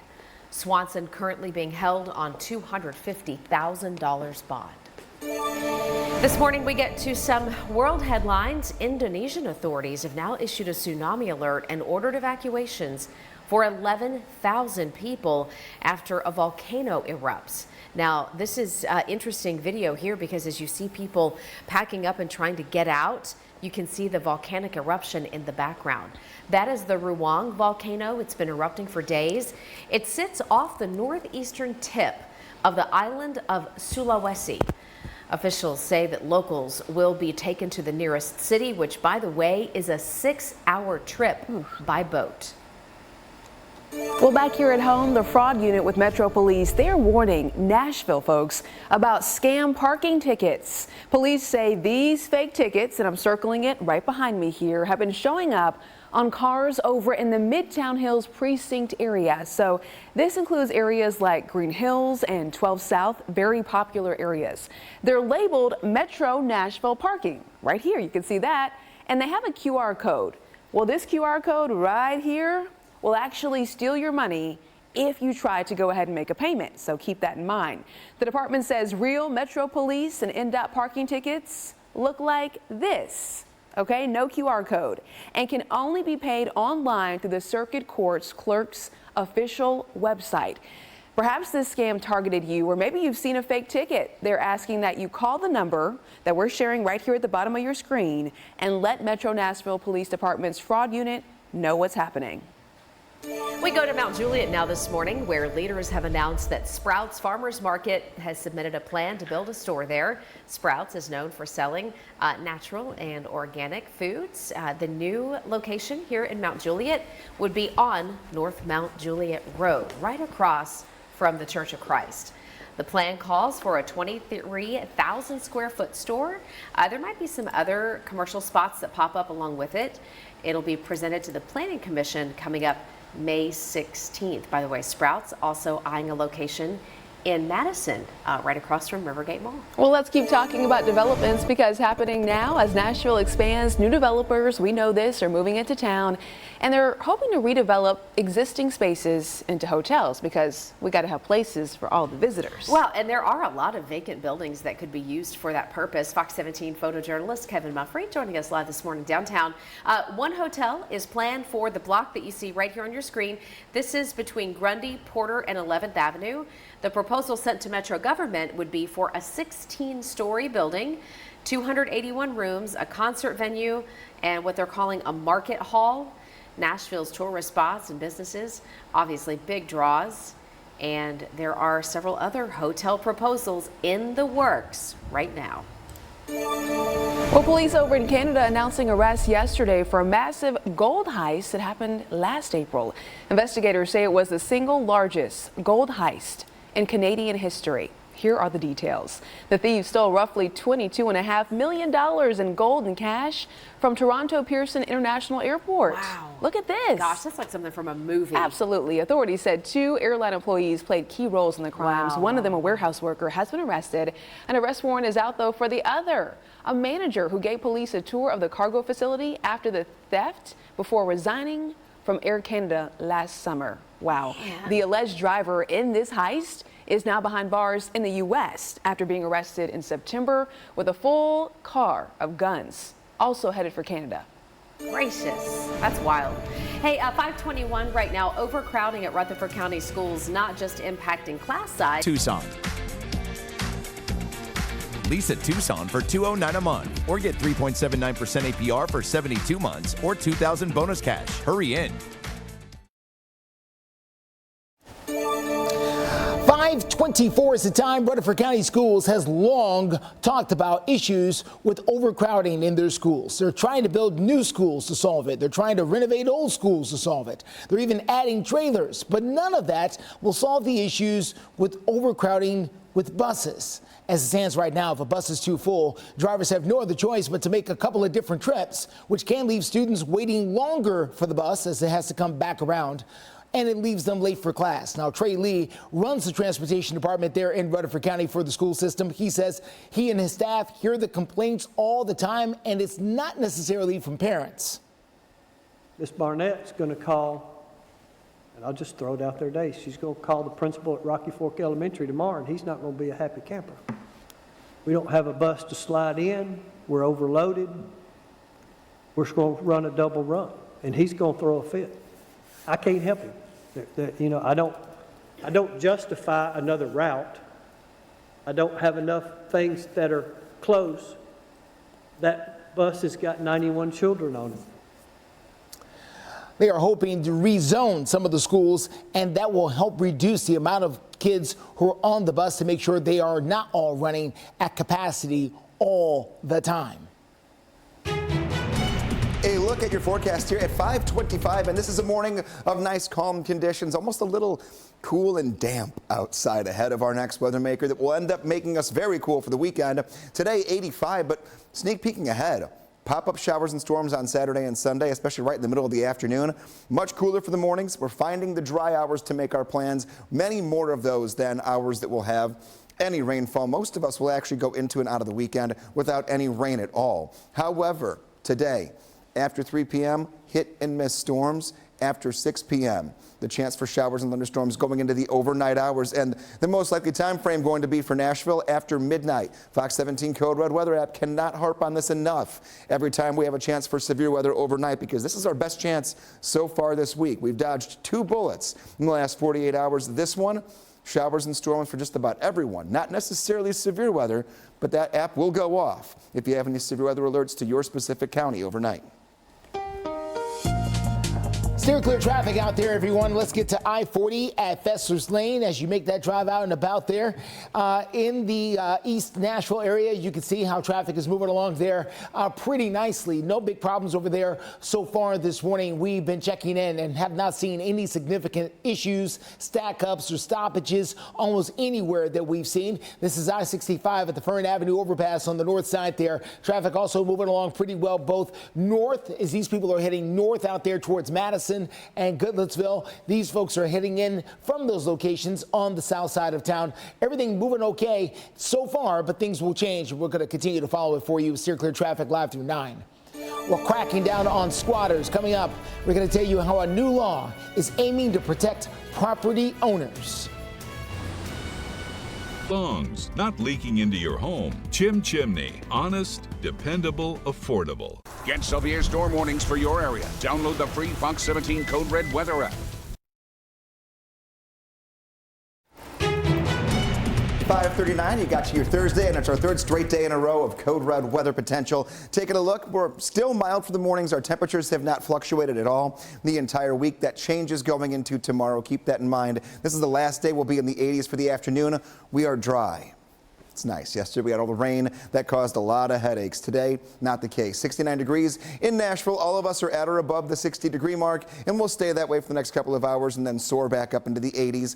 1 or 2 spots in the plateau may drip into the upper 50s, but for the most part, we're going to be very similar to yesterday. Grabbing the sunglasses for the late morning, early afternoon hours. You'll want the umbrella for this evening, and then overnight tonight, things do get much more unsettled. No worries, though, starting off our day when it comes to weather. Hopping on the school bus here, first bell, 66 degrees, 86 after school. Now, it'll be sunny when kids are getting home. Things will change after 3, 4, and 5 o'clock. A few isolated rain showers will move in, maybe even a quick clap of thunder. So after school practices or any outdoor games, just take an umbrella, watch out carefully, have your eyes on the radar to make sure we're all in a good place. Coming up in the next check of the forecast, though, we'll look at our severe weather outlook potential, who has the best chance for strong storms tonight, what those threats are going to be, and then we'll piece it all together using Future Track. Steer clear traffic out here for you this morning. Let's get you to the very latest happening on I-24 Hickory Hollow Parkway. There it is in the Antioch area. As you can see there, traffic moving along really nicely coming in from Antioch. Pretty soon, though, things will clog up and almost come to a standstill here. But right now, we're doing very nice. Let's take a look at a problem we are experiencing on the north side. This is going to be coming down from Franklin, Kentucky. Just to be clear, you can see places like Orlinda. This would be Portland, eventually over there, White House. A couple of different slowdowns here. We believe it's because of overnight construction in that area, but it is costing you some extra time. 70 minutes right now to make that drive down. You want to use Highway 31 here as the best way to steer clear. Just 100 days to go until Paris kicks off the 33rd Summer Olympics. I'm Ryan Chilcote in London. I'll have the details coming up. A fire on a school bus. Oh my goodness. Now, thankfully, this is not here and our kids are okay. And you get a lifetime guarantee. Relax. Budget breaks. Breaks starting at just $100. Relaxing. Right now, Fox 17 News is following international headlines. The World Food Program says that for the first time, food has crossed into the northern Gaza area. Israel agreed to open up a route earlier this month. So we have a total of 25 trucks carrying about 404 tons of food. We've got all different types, things like wheat flour and other items that can be used to make more food. UN agencies have said that getting aid into northern Gaza has been challenging because of some restrictions. But again, Israel agreed to open up a route, so that food has now made its way into northern Gaza. And back here closer to home at 5:45, we're talking about our Code Red weather alerts.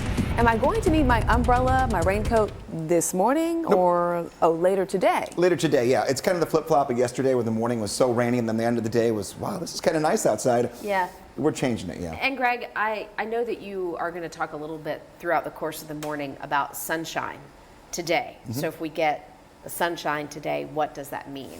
It does vary day to day because we talked about this, just you and I yesterday. Like it wasn't an impact yesterday. Not an impact yesterday. Yeah. Today, what it could do is give us 1 or 2 showers or storms late in the day, but I don't expect those to be severe.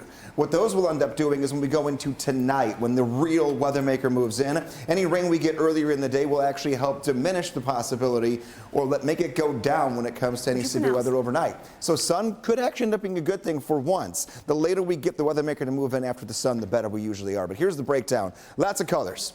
To make it easy, the hotter the color, the more storms we're going to see and the better chance we could see severe weather. Hopkinsville, even Clarksville, all the way up through parts of southern Kentucky. Then we go Bowling Green down through Gallatin, Nashville, Dickson, Brentwood, Franklin, Columbia, Lawrenceburg. All have the chance for a few stronger thunderstorms. Now, when we talk stronger, what does that mean? Well, they could be windy, a lot of hail in some spots. That's small. Also wind and rain combination could give us some thunder and lightning. Today, though, here we are, 4 p.m., pop-up shower or weak storm. Those could be helpful. Then we get our way into the overnight hours. Look at this, 11 p.m., 1 a.m., 4 a.m. That is the timing here when it comes to what's going to move through here. So for our northwesternmost counties, we'll get things just before midnight. Nashville, about an hour after midnight, and the Cumberland Plateau about 2 hours after that. We cannot rule out the possibility of a spin-up tornado with this system as it moves in. We'll be tracking it all throughout the day as it gets closer, and we'll also be here all night for you to make sure if anything does pop up, we've got you covered. Steer clear traffic out there. Let's get to I-24 Haywood Lane coming in from the Antioch area. You can see their traffic moving along very nicely. Really strong start. If you're coming in from the Antioch, Murfreesboro, Smyrna, Laverne area, take my heat of warning. If you gotta make that drive, go ahead and get out there right now if you can. Beat the traffic for a change. Make your day a little easier. You can do so by getting out the door because more and more cars are being added here by the second. Let's talk about the drive coming down from the north side. We were dealing with some overnight construction there. Still a little bit slow at I-65 coming down from Orlinda and Portland down towards White House. You can use Highway 31 to steer clear until they move those barrels out of the way. Well, Paris is officially marking 100 days until the Summer Olympics begins. Yeah, they say it's shaping up to be one of the biggest global events since pre-pandemic. Fox News correspondent Ryan Jacolte has more from London. In just 100 days, thousands of athletes will head to Paris for the start of the 33rd Summer Olympic Games. It marks the first time in a century the City of Lights has hosted the event. Early in the morning, we'll be up very early watching this. Yes, very exciting to be here now, to be able to be a part of it in a little bit. The Paris Games will serve as one of the biggest global events since before the pandemic, which forced organizers to scale down the Tokyo and Beijing Olympics. In New York, Team USA athletes gathered to mark the 100-day milestone on Wednesday and reflected on how this year's games will be different. We're going to be able to have that support of the whole country there and the whole world just kind of bonding and having a great time. The slogan for the 2024 Olympics is Games Wide Open and will feature the first opening ceremony held outside of a stadium, though French officials say the event could be moved indoors if the security threat is too high. The city will then go on to host nearly 40 sports across dozens of venues. But with security concerns and threat of a transit workers' strike, some locals wonder whether Paris is up to the challenge of hosting thousands of athletes and spectators. We were promised that transportation would be free and nothing has been done, so I don't think we're ready, no. French officials say neighboring countries will send police and military personnel to bolster security. In London, Ryan Chilcote, Fox News. Brian, thank you. Hey, let's take a look at the path the Torch is going to take on when it heads to Paris for the Summer Games. So from now until the 8th of May, we're tracking this and telling you exactly the route again that this is going to be taking. The Torch is going to be carried by folks across Greece before being taken across the Mediterranean Sea to France. So it has quite the journey to take. We're continuing to follow this on. We know it's going to be then carried through France's western region, arriving in the port city of Brest on June 7th. Then the torch will carry it across the French countryside before ending back in Paris on July 26th, and that is going to be the date for the opening ceremony. All right, let's get to the wild video we showed you just a moment ago of a school bus involved in a crash and a huge fire yesterday afternoon. Take a look at this. This is in New Jersey. That bus just a fireball, essentially. So here's what we know so far. This bus was on the Garden State Parkway, which is the most famous interstate going through Jersey. And thankfully, the 10 students and the driver all got off in time. No injuries. But the cause of the fire is still under investigation as of this morning. Man, oh man. It's 5:51 right now. If your job is not very demanding, that could put you at a risk of cognitive decline and dementia when you're older. Well, if that's the case, we should be good to go. A new study found that having an occupation that is not mentally stimulating was linked to a 66% higher risk of mild cognitive impairment and a 37% greater risk of dementia after the age of 70. Interesting. So that is compared to having a job with high cognitive and interpersonal demands. So overall, the study shows that what you do for a living, your work, especially if you spend so much time there, is important to your overall health as you get older. So keeping you engaged, thinking quickly, that would be us most of the time as long as we've had our coffee. But that's a whole nother thing. Hey, stepping up to get to the polls. Coming up, why Mid-State School is receiving an award by the Tennessee Secretary of State. And we want to say thanks so much for starting your day with us right here on Fox 17 News. Visit budgetbreaks.com for locations and coupons. This Fox 17 This Morning newscast is sponsored by Zander Insurance.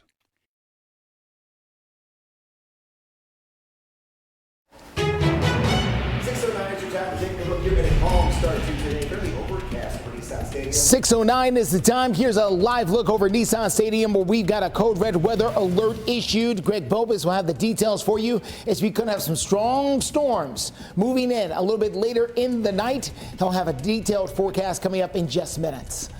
But before we get to all of that, I want to tell you about something happening in Rutherford County as their school system has long talked about issues with overcrowding. They are trying to build new schools out there. They're asking for money for that. They've also tried to renovate the schools they've got. They've also added trailers to the schools that they have. But none of that solves issues with overcrowding on buses. As it stands right now, if a bus is too full, drivers have no other choice but to make the trip to the school, drop the kids off, then turn around, come back, pick up the kids that they left behind. That leaves students waiting a little longer for buses, and sometimes they run late for class. Now, Trey Lee runs the transportation department there in Rutherford County. Listen to all the things he's juggling in his head as he's trying to put a plan together. I'm here to do the best we can. I'm looking at ways, thinking outside the box, that we can continue this service. We're going to move some Roy Waldron to Laverne Lake. We're going to move some Laverne Lake to John Coleman. We're going to move some Smyrna Elementary to John Coleman. That's going to require some additional buses. We're going to open Simon Springs next year. We're going to be taking some special education students from various places to Laverne. I'm going to need some buses to do that. You're probably going to need one as well. Right now, we're getting close to overloading Stewartsboro from all the Stewarts Creek. Oh, yeah, I forgot about that one. Have to add Stewarts Creek to Browns Chapel. I'm going to need a third one by the end of the year. Did you get all that? The school system says they do get complaints from both parents and school principals about these issues as well, who just wants their kids in class. We do have an update this morning as investigators now say that the 26-year-old Memphis police officer killed in a shootout last Friday was apparently killed by friendly fire. Take a look, everyone. They say when officers approached a suspicious vehicle last week, someone inside that vehicle fired at them. Officers then fired back. Officer Joseph McKinney was killed in that shootout, as well as an 18-year-old who was inside the car. The Shelby County District Attorney said last night that the officer who was killed may have been shot by another officer.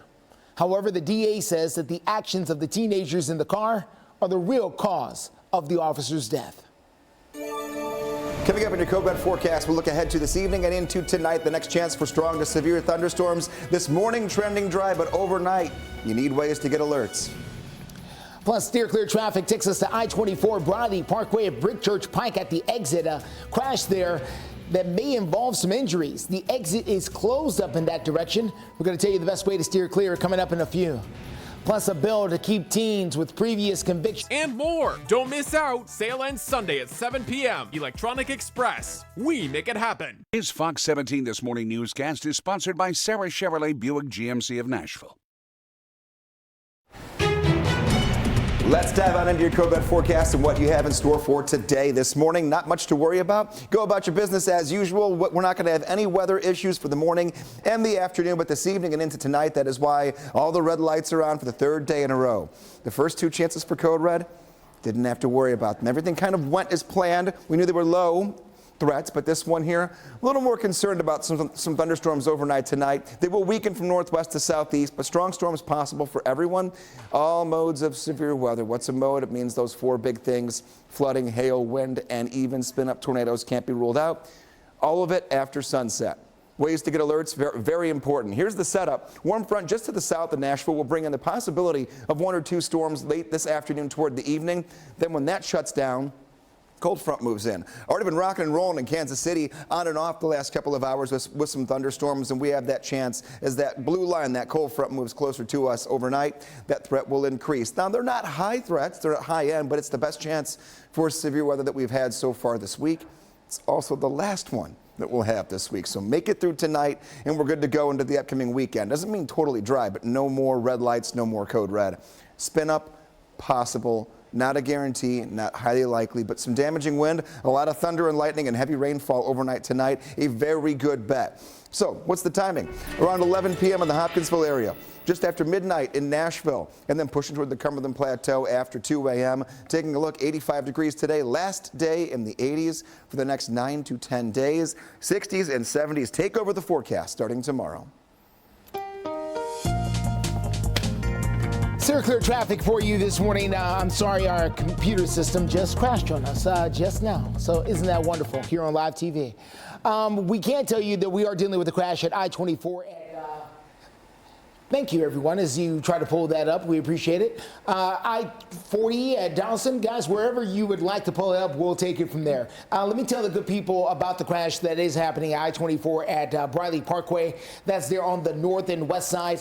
We are dealing with an exit out there that is shut down because of that crash. As soon as we get our system back up and going, we'll be sure to let you know exactly what's happening. As you can see there, that's 40 at Briley. Moving along just fine for right now. All right, Justin, thank you. 6:16 right now, and continuing coverage happening today. The man who is accused of poisoning his pregnant girlfriend, killing her and her baby, set to appear in court today for a bond hearing. Blaze Taylor was arrested in Utah last month on 2 counts of first-degree murder. He is accused of killing his girlfriend, Jade Benning, last year. Benning was 5 months pregnant at the time. Taylor worked with the Tennessee Titans as a scout from 2019 to 2023. Today's bond hearing, though, is set for 1 o'clock in the afternoon. Our Fox 17 News crews are going to be there, and we'll update this story on air and online on what happens next. And new this morning, a man who is accused of murder in North Carolina is now in police custody in East Tennessee.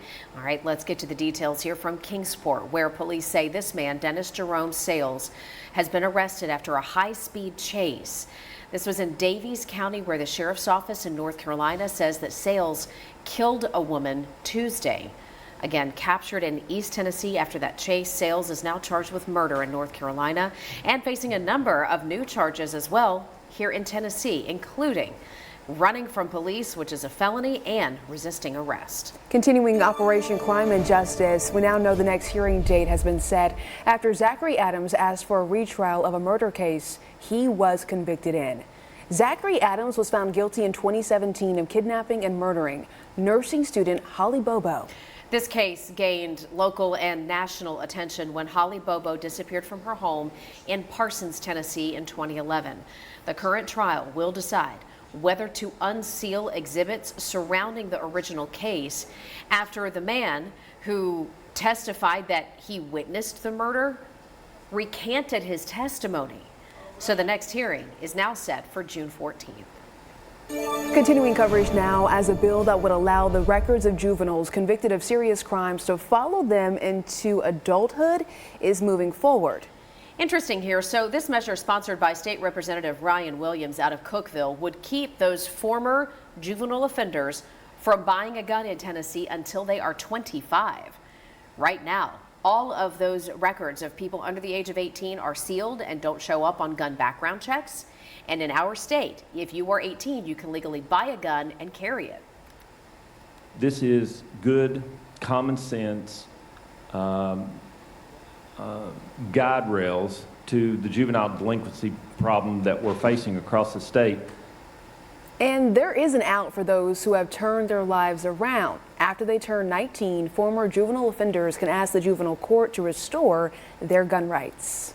6:19 and happening now as Nashville expands. New developers are moving into town and hoping to, in some cases, redevelop spots that already exist here. Yeah, so we're talking about how this impacts our areas, our communities. Fox 17 News photojournalist Kevin Mumphrey is joining us live downtown, showing us some spaces where there is going to be a lot of development.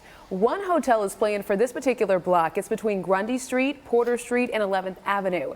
The proposal sent to Metro government is a 16-story building, including 281 rooms, plus a concert venue and a market hall. So this area will look a lot different. Yeah, it would. Now, as you can see, there's nothing here now, but there are other existing buildings in and around Nashville that are in the process of being bought up and then converted, renovated, and turned into something else.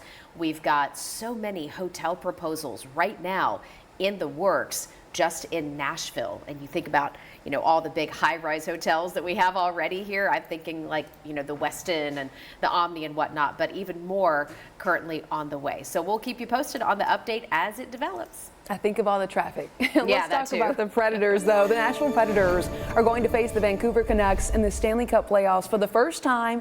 It's going to happen in round 1. All right, Preds on what some might call a bit of a Nashville hot streak. We got the hot chicken and then we got the hot Preds. This season, the Preds did lose to Vancouver 3 times, though. And so they're going to be out for a win. And really, those losses were before Nashville's play really started to take off. You might remember going back to mid-February, the Preds recorded an 18-game point streak. And in the time period from February 17th to just this Monday, the Preds won the second highest number of games of any NHL team. So I think we're going to see a different team show up to play the Canucks. At least that's what we're hoping and praying for, and that we can get a win. 6:21 is the time, and right now we're showing you a live look from New York City. This is where former President Donald Trump's hush money trial is underway. After the break, we're going to tell you what we know about the jurors and the selection process.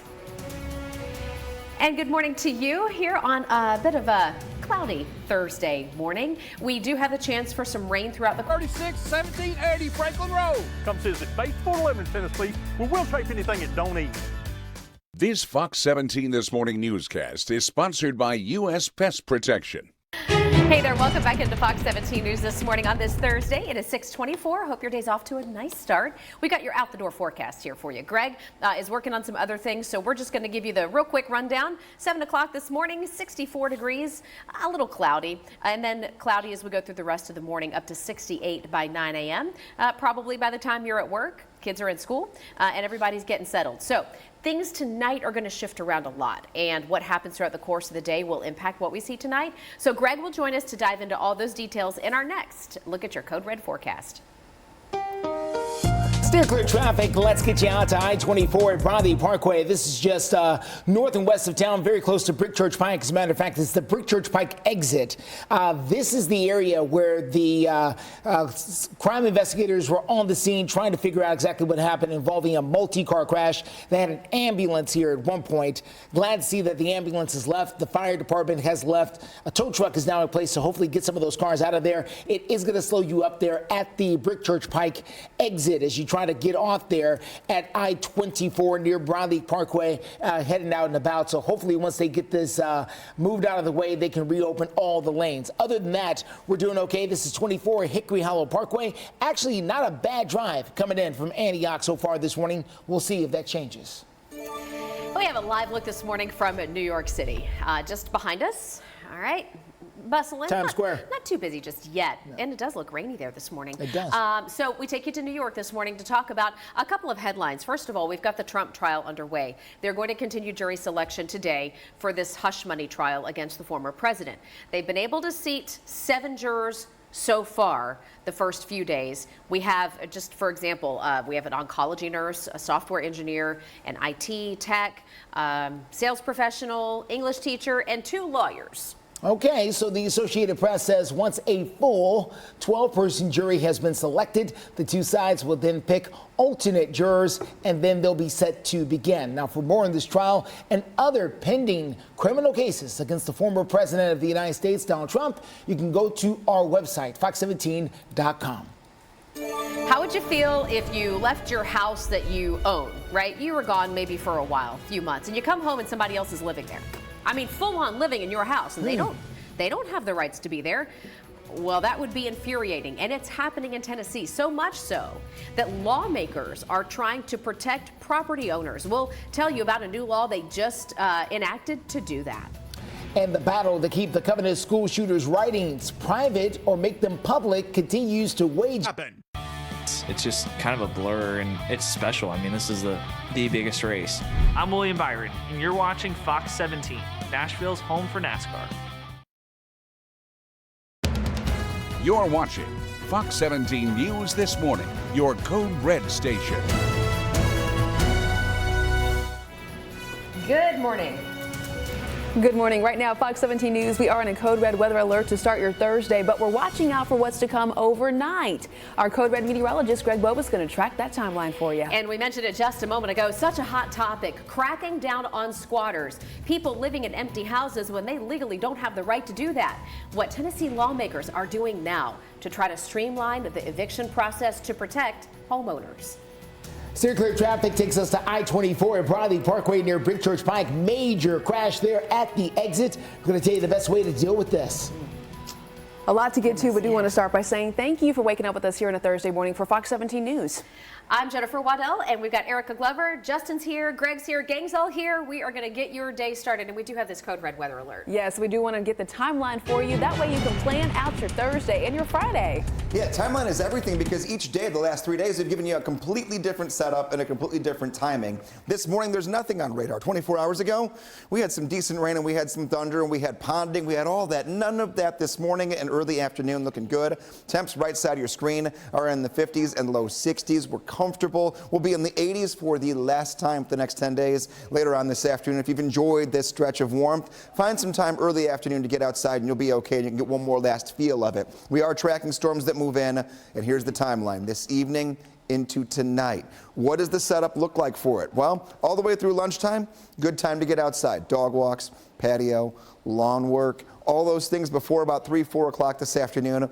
You'll be golden. 75 degrees at 11, 79 degrees at noon, 82 degrees at 1 p.m. Here's the forecast. Again, evening into tonight. The areas in orange, best chance to see some severe weather move in, damaging wind and hail. The two things we have to watch out for. Timeline for you, roughly 11 p.m. Areas that are in the yellow, including Nashville, just after midnight. Hail, damaging wind. When we get up to the Cumberland Plateau, your chance for severe weather dies down as this system will weaken.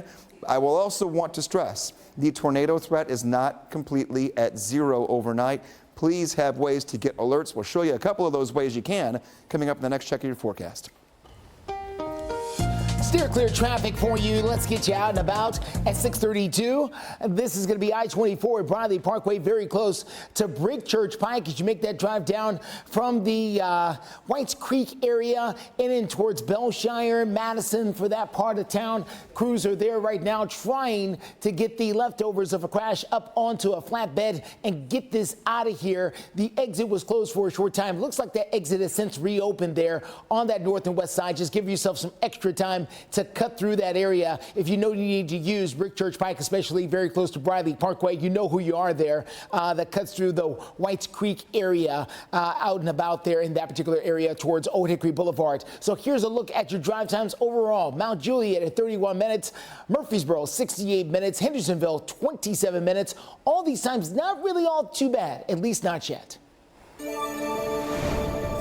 Justin, thank you. 6:33 just about right now, and continuing coverage this morning on a topic that is making national headlines right here at home. It is whether the Covenant school shooter's writings will be released to the public. And there's no decision that has been made right now, okay? In the latest in the court battle, though, we are bringing you updates. There are several groups that are suing Metro to make them public, while Covenant parents that we're hearing from are fighting to keep this from happening. We have our Fox 17 News reporter Karen Aguilar at the Old Metro Courthouse in Nashville to get us up to speed. The hearing had some twists and pleas from both sides here at the Old Metro Courthouse behind me, and it went on for hours. The groups mentioned that they want the writings to be released, but police say they can't release the writings until they have concluded their investigation. During the hearing, Covenant school parents argued they have legal ownership of the writings from the shooter's parents and now hold the copyright. Aside from copyright issues, attorneys representing the Covenant parents, the Covenant school, and the Covenant Presbyterian Church argued that releasing the writings affects the privacy of information, records, and plans related to school security, since it could inspire copycats. The attorney of the parents also argued that the victims had the right to be free from abuse, harassment, and intimidation. Any future harm would be thwarted. And that's a continual fear that I think each and every Covenant family just has in the back of our mind. And so we lift it up to the Lord and ask for him to thwart those things. There is I think a public expectation that those records will be released. And so now that creates a new situation where a lot of people are going to have a lot of problem with why are the records not being released. Moving forward, Chancellor Aisha Miles, who is presiding over this hearing, says that she needs more information on copyright before she rules on the release of the Covenant school shooter's writings. Reporting in front of the Old Metro Courthouse, Karen Aguilar, Fox 17 News, your Code Red station. Karen, thank you. Now to state politics. A new law going into effect this July will give more protection to property owners dealing with squatters at their home or their vacant building. Yeah, squatters are people who basically move into a legally owned property and just take up home there and live there as if it's their own.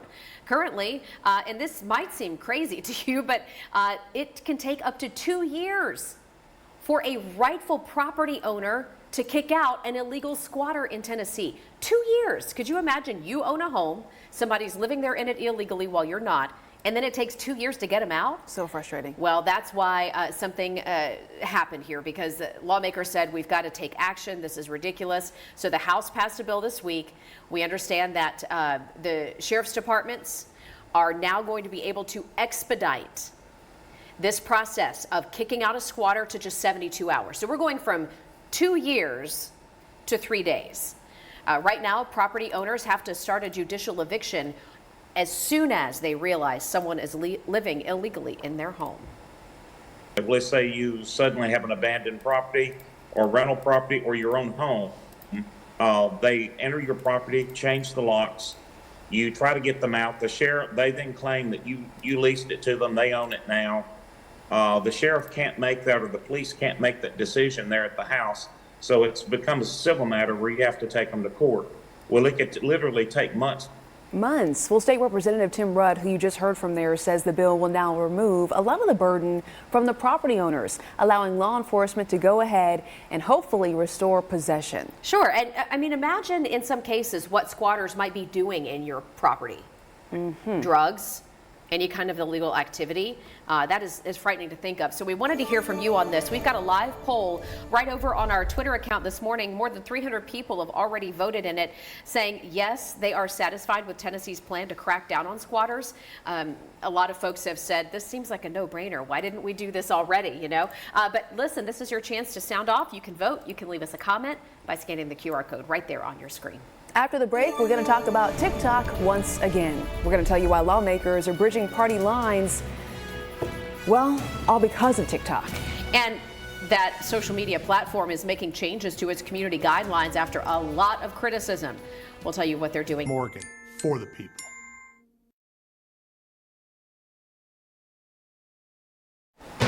Just about 6:40 this Thursday morning, and right now we are covering politics. President Joe Biden is set to go ahead and receive endorsements from a famous Democratic family.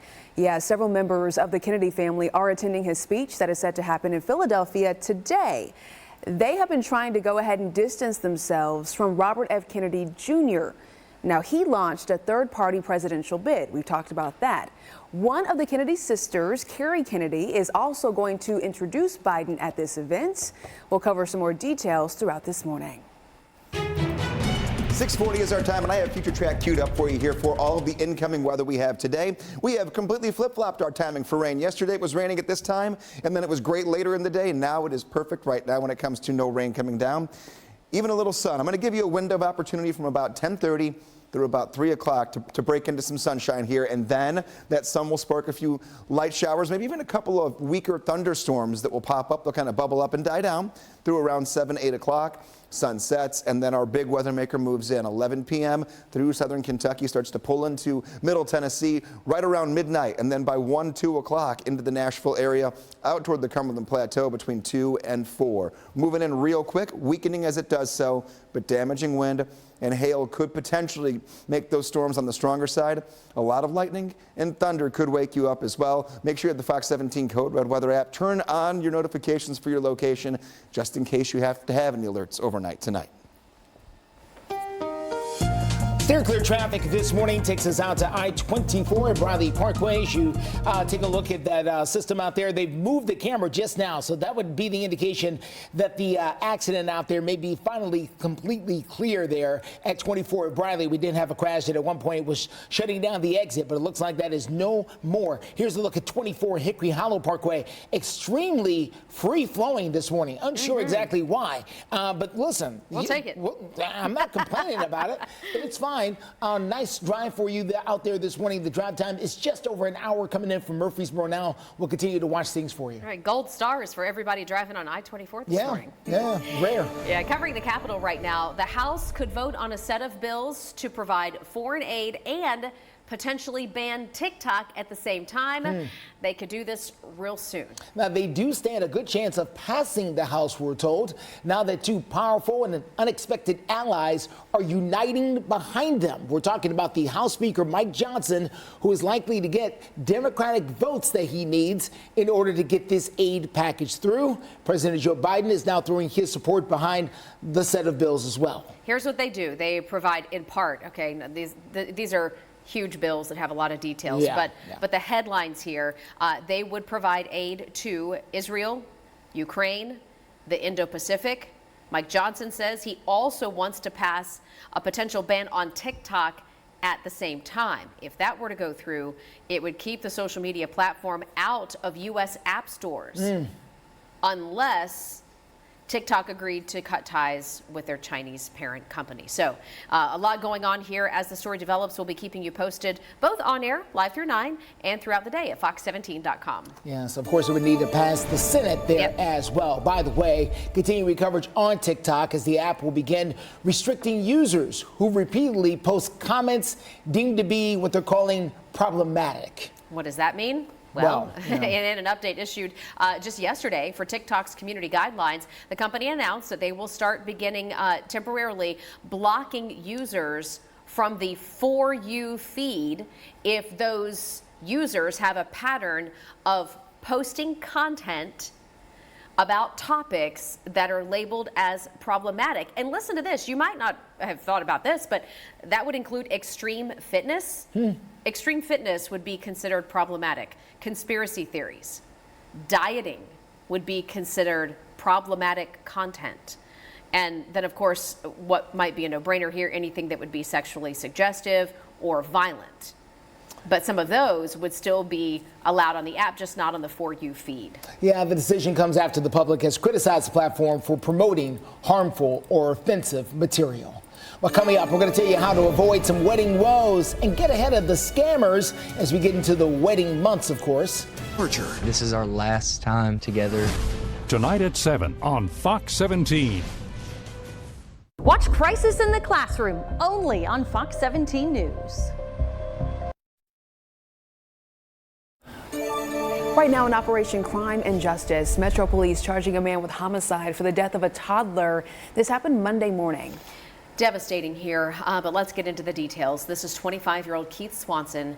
He is now charged with killing that 22-month-old baby girl who had been in the legal care of his girlfriend.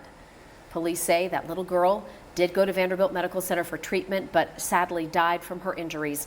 The autopsy shows that she died from blunt force trauma to her head. Swanson is now being held in Nashville on a $250,000 bond. Here's a story you might see trending today. The white Ford Bronco from OJ Simpson's police chase, well, it may soon be going up for sale. Here are the details, of course, in the video from that day. In an interview with the memorabilia site CLLCT, which sounds like collect, the SUV's current owners say they plan to cash in on the renewed interest following Simpson's death. Of course, that's what they're doing. They want to sell the vehicle for at least $1.5 million. Wow. Following the chase, of course, that SUV, which was in the headlines for years, spent 17 years inside of a Los Angeles garage. I did not know that. It made its way to the Luxor Hotel Casino in Las Vegas before going on display out the Alcatraz East Crime Museum. That was over in Tennessee. Yeah, I mean, that's in Gatlinburg. Yeah. So interesting. All right, we'll see whether they get $1.5 million for it. Cashing in, you think? All right. 6:48 right now. Let's check in with Greg and get an update on this Code Red forecast where we're mainly monitoring stuff for later tonight. Later tonight, yes, absolutely. Most of this is going to happen after we get past sunset. There'll be a pop-up shower or storm on the radar between 4 o'clock and 7, but that's not why we're Code Red. So any dark clouds you start seeing late in the day, don't worry about those, but have ways to watch the weather right before you go to bed and get alerts after you do. That is the time frame that we're working through. Here we are. We're still hours away from anything happening, so your morning and afternoon afternoon look really good. If you want to wash the car, if you want to go and do a little bit of outdoor yard work, we'll talk about best timing and best practices here. That cold front, way over here, the blue line that's off states away from us is what's going to bring in our stronger weather going into tomorrow. So what to wear? What's in your closet this morning? Well, all the summer type feeling clothes because we're back into the 80s one last time before we cool down leading into the upcoming weekend. Out the door, we're already fairly decent. Taking a look here on this Thursday, April 18th. What are you walking out to? 68 degrees, a little fog, a little overcast. Visibility is not perfect, but at least there's no rain, and temperatures will hold steady right where they are at. Coming up in the next check of the forecast before we get to 7 o'clock, we're going to look at future track again and time in that evening into overnight weather maker. Just know that between now and 3 p.m., nothing to worry about. Those highs will be in the 80s, and then the rain will taper down the temperatures into the 60s by the weekend. Weather Window, presented by the National Weather Desk. Winter-like weather is still present in parts of the country, like this snow in Missoula, Montana Wednesday. It presented a pretty picture. Sheridan, Wyoming, also graced with snow. Meanwhile, near Little Rock, hail that resembled a little rock. This piece fell during Tuesday's severe storms. And we end with a bird's eye view of vibrant tulips at Hershey Gardens in Pennsylvania. For more content like this, like the National Weather Desk on Facebook. Let's get to steer clear traffic out and about for you this morning. Let's take you down to the very latest with your drive times right now. That includes 31 minutes coming in from Mount Juliet, 68 minutes coming in from Murfreesboro, 27 minutes coming in from the Hendersonville area. All these times very good. All these times will go up as the morning goes on. So heads up on all of that as you get out and about there this morning. Let's take you to 65 and Armory Drive. We've received some reports of police activity, and there it is over there in the corner. So watch out as police are out there making traffic stops on that south side near, this is the ramp to 440 and of course 100 Oaks, not too far from there. Justin, thank you. Right now in consumer news, the average cost of a wedding broke $30,000 for the first time in 2023. Pricey. Golly. And listen, I mean, planning a wedding and going through all of that can be a very stressful and expensive venture anyways. Now, we do know that a lot of people hire wedding planners that can help make it go a little easier, but it's only easier if the wedding planners do what they're paid to do. But then look, you're paying extra for the wedding planner too. Listen. In today's Consumer Watch, though, Jen Sullivan shares some of the do's and don'ts to stop a scammer from ruining your big day. I'm thinking about Greg Bobus. All right, listen. Gregory. Scammed on her special day. I always think back to like what my day could have been. Anna Ochoa reliving her wedding day when her dream Beverly Hills wedding went from planned perfection to chaos. It's one of the most special days in anyone's lives, and to be robbed of that, she didn't take that just from me. She took that from our parents, our siblings, our whole family. She being her wedding planner. Anna paid her over $13,000 in 2016 to secure the venue, flowers and food. A deal, Anna thought, because the planner claimed she'd waive the taxes if she was paid in cash. A month before the wedding, everything was already paid off. Paid for, but not put on. Instead, the morning of Anna's wedding, she received texts that the reception wasn't happening. Do you still want to get married, or do we start calling everyone because we have 300 guests? Anna's uncle hosted her reception in his backyard, a last-minute resort that Lauren Kay from the wedding planning site The Knot says would be unacceptable. We have removed people from our vendor marketplace. To avoid scams, Lauren says to only use reputable websites, read reviews, also word of mouth, and before making any decisions, go beyond the screens. One non-negotiable before you sign on the dotted line: every reputable vendor will have a contract. Make sure you read through it. For Consumer Watch, I'm Jen Sullivan. All right, Jen, thank you. I think that Greg was definitely paying attention. Okay, we're taking a live look at Metro Center. We are on a red weather alert. Just want to make sure you know. Easy cleaning, no grout, and a perfect watertight seal. And a lifetime warranty. Bathfitter, it just fits. Go to bathfitter.com to book your free consultation. We wouldn't be from Louisiana if we didn't have a Cajun hot sauce. And Popeye's Signature Hot has the perfect Cajun kick with just a dash of southern sweetness. Get the bold flavor you crave with Popeye's Signature Hot Sauce on our new wings or chicken sandwich today. Love that chicken from Popeyes. Get severe weather alerts. Download the Fox 17 News Code Red Weather app. We've been breathing this. Lots of people don't realize that mold feeds off moisture in their crawl space. But don't worry, we got this. At AFS, we'll do a home inspection for free. This Fox 17 This Morning newscast is sponsored by Tennessee Home Buyers. Yes, and that's leading the school system to have to explain. What makes it seem like we're changing all the time, we got new radios 3 years ago. We went to the new camera system last year, and now I'm asking to do a GPS thing. So for the last 3 years, we've been asking them, yes, to take their bus somewhere and have something else added to it. So there's some frustration there for those private bus owners who drive for the school system. Coming up, we're going to tell you about the confusion that Mr. Lee says has led to the need for constant upgrades. Or did you know that the month of April is Distracted Driving Awareness Month? Well, distracted driving, of course, has become a deadly epidemic on our roads. This is due to cell phone use. In particular, texting and social media use has become the most common distraction. According to the National Highway Traffic Safety Administration, more than 3,000 people in our country were killed because of distracted driving in 2022 alone. So here's some things that law enforcement wants you to remember as you hit the road. If you need to send a text, pull over. Park your car at a safe location and do so. Also, do not scroll through apps while driving. In case you're unaware, the state of Tennessee does have a hands-free law. It is illegal to hold a cell phone, watch videos, or record while driving. That is a Class C misdemeanor, and you could be charged up to $200 if it happens in a work zone. Coming up next in your Code Red forecast, waking up comfortably warm, 69 degrees already, some bursts of sunshine, but by the end of the day, Code Red weather arrives and takes us into the overnight.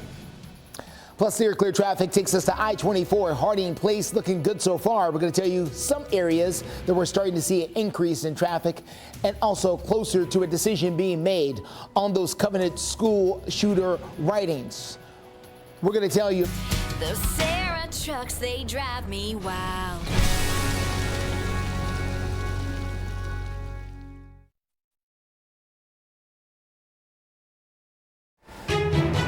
Welcome back. 7:15 is the time. We are in a Code Red weather alert. If you're just now waking up with us, we do want to make you weather aware for later tonight. Correct, Greg? That is 100% right. This morning is totally fine. The afternoon looking really good too. So everything to start the day couldn't get much better. 80s again, 60s right now. But this is the big three things to know this morning that will take you into the rest of today and tomorrow. Today is the last day that we're going to hit the 80s for the next 7 to 10 days. So weather makers move in the next 2 days and we'll drop our temperatures. Storms into this evening and tonight, mainly a wind and hail threat. Now, when I say mainly, that means something else could creep in.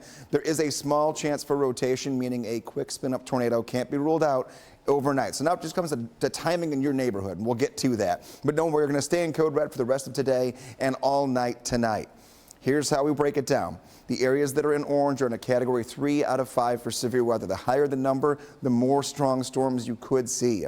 Now we have a category 2 for the Nashville area, which means that not quite as many storms will stay as organized and as strong. And then out toward the Cumberland Plateau, they continue to weaken. Timing.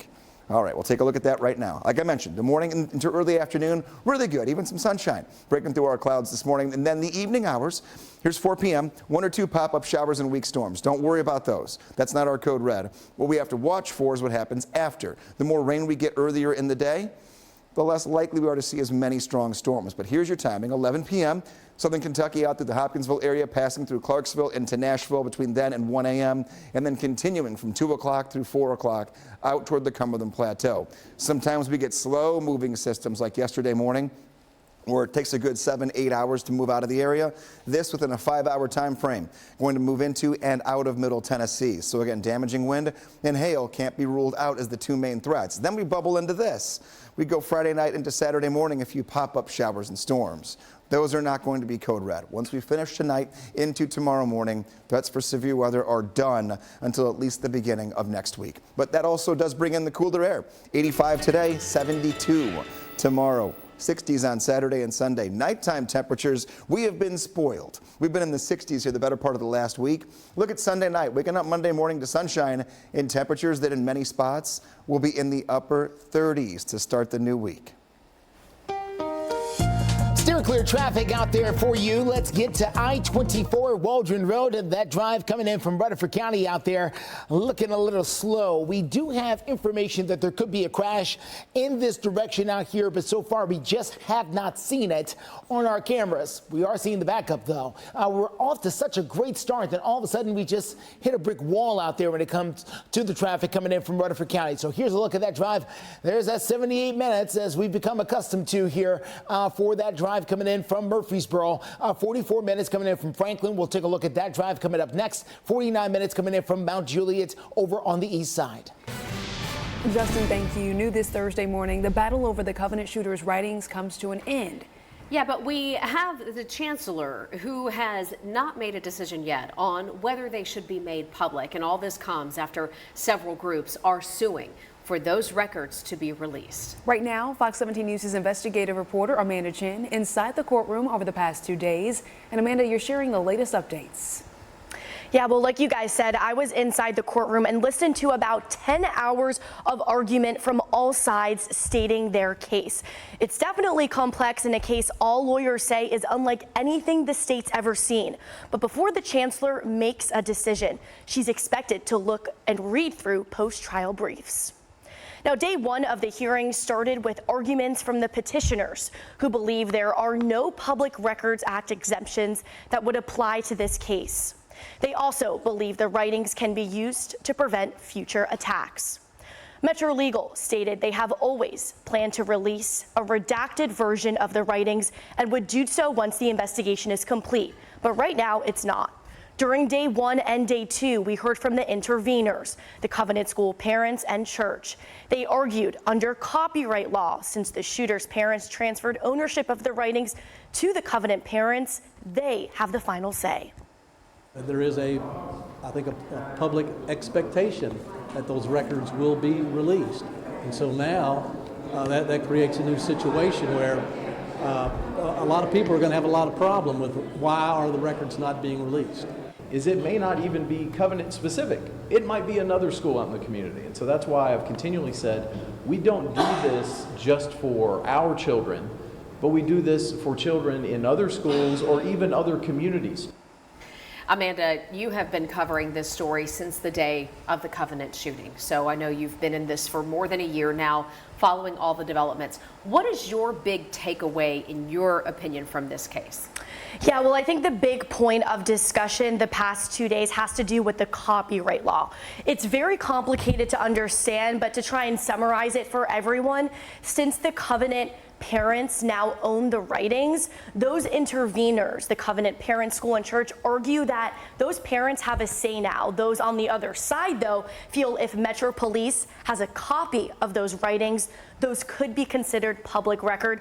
Ultimately, it's up to the chancellor to interpret copyright law, so we will see what she ultimately ends up deciding. Yeah, you know, and Amanda, I'm interested too. I mean, there are cases, countless cases across the country where there are documents involved in criminal cases where somebody had those said documents and how that case law, for example, could come into play here as well. Yes, exactly. There have been public records cases, and we know from past school shootings that a lot of those writings have come out. Yes. So that's why the judge feels like whatever decision she makes could set a big precedent for future public records cases. All right, Amanda Chin, thank you so much for joining us. Investigative efforts continue now as the family of Riley Strain and many others are still searching for answers. If you want to track the latest developments, and there have been a few thanks to the investigative reporting of Kelly Avellino, she's got new updates right now at Fox 17. New Hyundai Elantra with America's best warranty. Lease an Elantra for $199 a month or get 3.89% APR or $1,000 bonus cash. Visit your local Hyundai dealer today. Welcome back. 7:24 is the time, and right now Fox 17 News bringing you up to speed when it comes to our former president Donald Trump. Jury selections and Donald Trump's hush money trial do resume today. So far, at least 7 people have been picked to go ahead and sit in the jury box. 11 more people, though, still need to be selected and then also sworn in. By the way, opening statements for this landmark trial are set to start sometime next week. Trump has pleaded not guilty to 34 counts of falsifying business records to cover up a hush money payment. If convicted, he faces up to 4 years in prison. Well, check this out. A luxury golf course being backed by singer-songwriter Justin Timberlake is set to open in Whites Creek a little bit later this year. Listen, if you thought development north of Nashville was already kicking up, just wait. And we know that Justin Timberlake has deep roots here in Tennessee. This golf course is set to include about 300 acres of land. Again, this is in the Whites Creek area. Construction set to begin over the next few months. Justin Timberlake has gone on the record as saying he hopes to open the course this fall. That would be really fast. Real quick. Real fast. I just wonder where there were hundreds of acres for sale at a time in Davidson County. Well, so the Whites Creek area, and this is part of my drive a lot of the days when we leave here, a lot of farmland out there. Okay. Very hilly. Yeah. Right, could make for some pretty golf course scenery. Yeah. We'll see what happens. Let's get to Greg. We're getting the hard wrap, so let's get to Greg. Hey, just the footnotes here, and then as we go into 7:30, we're going to break it all down. Right now, we're overcast in the 60s. We'll be up to 85 later on this afternoon. No showers or storms until late today, but we are in code red for weather this evening into tonight. So as soon as 7:30 starts, we'll get straight to that, dive into your 7-day forecast, and put it all together leading into the weekend.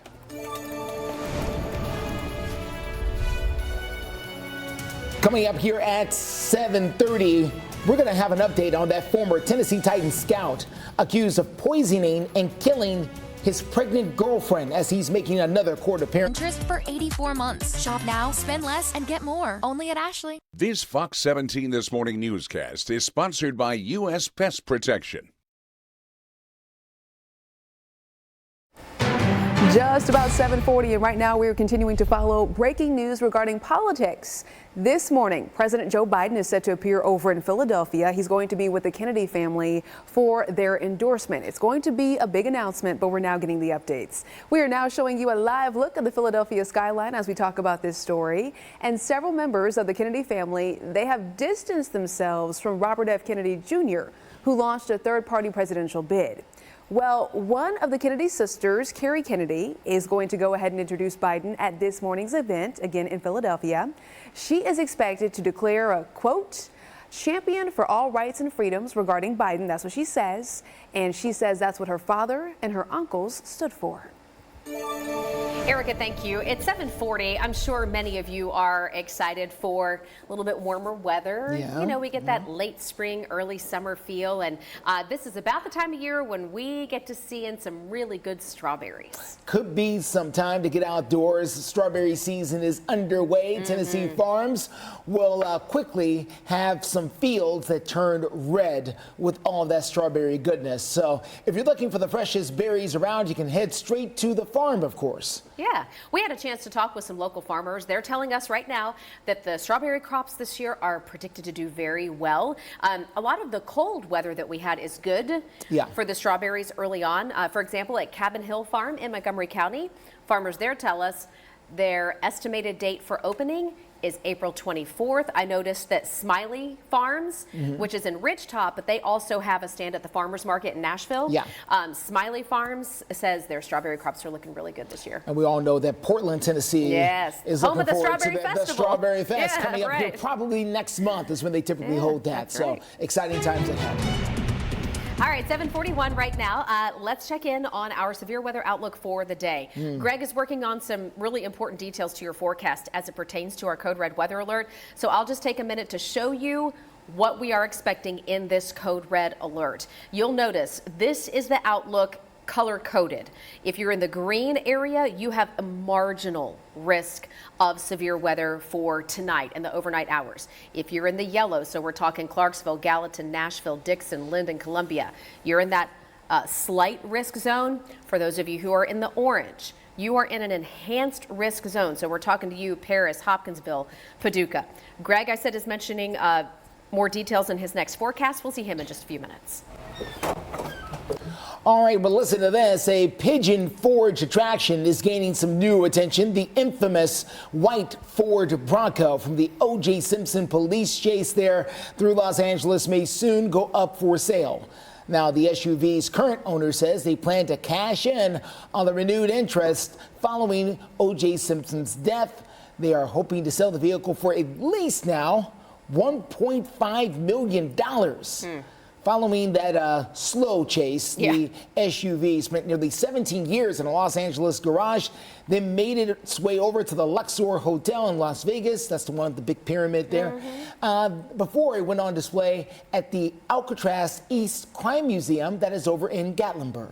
All right, 7:43 right now. We've got our eye on the roads for you to let you know anything that's popping and steer clear traffic like this. I-40 at New Hope Road in Hermitage. Details on that in minutes. Some flags might not be allowed on public school grounds. We'll tell you about a bill that's making its way through the state legislature coming up next. This is the make or break moment. The chance to carve your name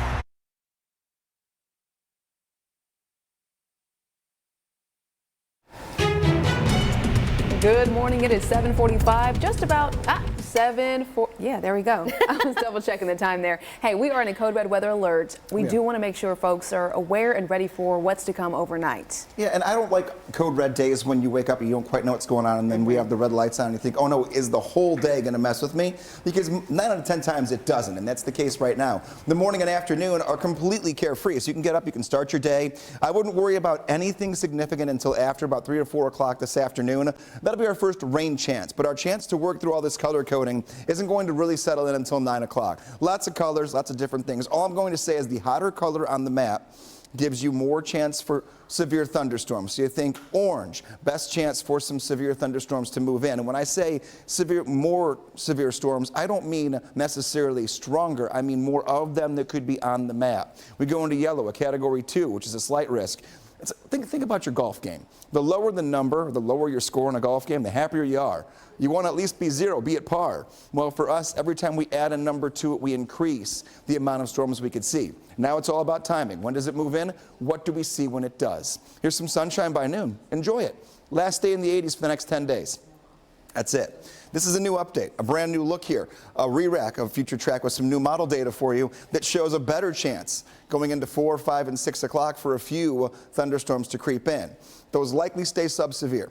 Can't guarantee, but they likely do. And if they do move in and they're decently covered across the radar, that will mean that what moves in later, as I suspected, will look weaker, much more hit and miss, still a broken line, but not as strong, and then much choppier through 2 a.m. This is why we always love getting these new updates right around 7 o'clock, because sometimes Future Track can change a lot when we get that brand new information in the morning and put some new ingredients into the mix. By 4 a.m., still rocking with us a little bit here, but I do believe that if this scenario holds true, that our chances for severe weather have gone down a little bit. Now, they're still there overnight, wind and hail being the biggest things we'll watch out for. We'll talk a little bit more about what I'm seeing that is different and why coming up in the next check of the forecast. Steer clear traffic for you this morning. Let's get you out and about to I-40 at New Hope Road. Boy, we got a bit of a problem here.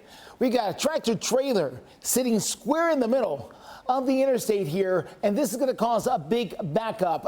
You can see it for yourself. 2 lanes are shut down in what would normally be 3 lanes here on I-24, and it's causing a backup all the way back towards the Mount Juliet exit, which is about 4 miles away. So let me show it to you here on the map. 49 minutes. It's going to affect you right as you approach the Percy Priest area here, or Old Hickory Boulevard, exit 221 in that area, all the way back towards Mount Juliet. You want to try to take Central Pike if you can, or of course Lebanon Pike to the north. That's going to be your best way to steer clear. In crisis in the classroom, some Tennessee lawmakers, they want to ban some flags from public school grounds. The plan passed the House, and the Senate plans to take it up later today. Fox 17 News' Peyton Muse is joining us live right outside of the Capitol with an update. Good morning, Peyton. Good morning, Jen and Erica. Now, this bill would make it illegal to display any flag other than the American flag, city and county flags, and some others. Now, this also allowed the armed forces flags, Indian tribe flags, and college flags. So what flags would not be allowed on public school grounds in any capacity? Well, pride flags, Black Lives Matter flags, Blue Line or Back the Blue flags, and anything else deemed controversial or political is not allowed.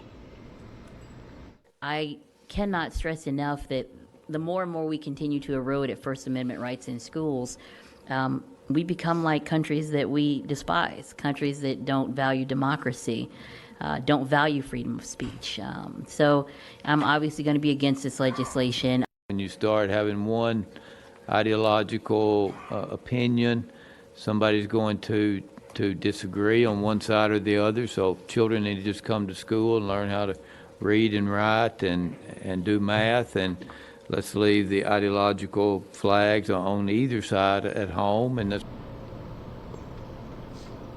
Now, this bill allows a parent or guardian whose child is enrolled in public schools to file civil action against the school if they are not following this law, of course, if it passes through the legislation. Now, the Senate is set to debate this on the floor today, and we'll keep you updated on how this plays out. Reporting live at the Capitol, Peyton Muse, Fox 17 News, your Code Red station.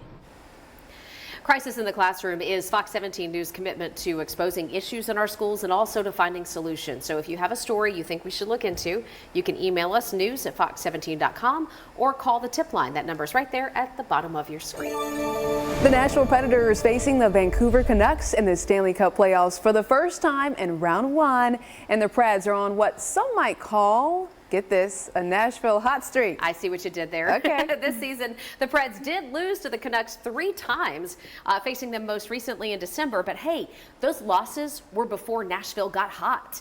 Beginning in mid-February, the Preds recorded an 18-game point streak.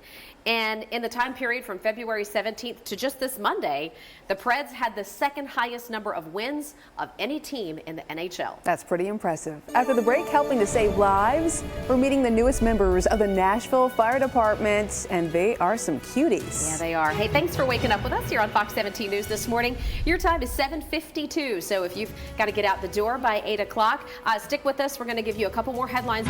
You're the best, Mac. Call Mac Pest Control today. Mac Pest Control!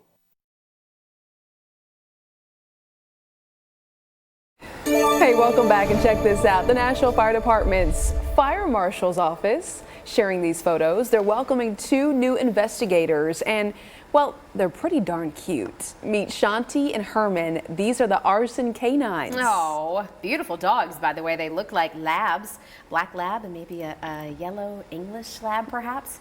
They both recently completed their training along with their handlers. We're talking 200 hours of specialized instruction.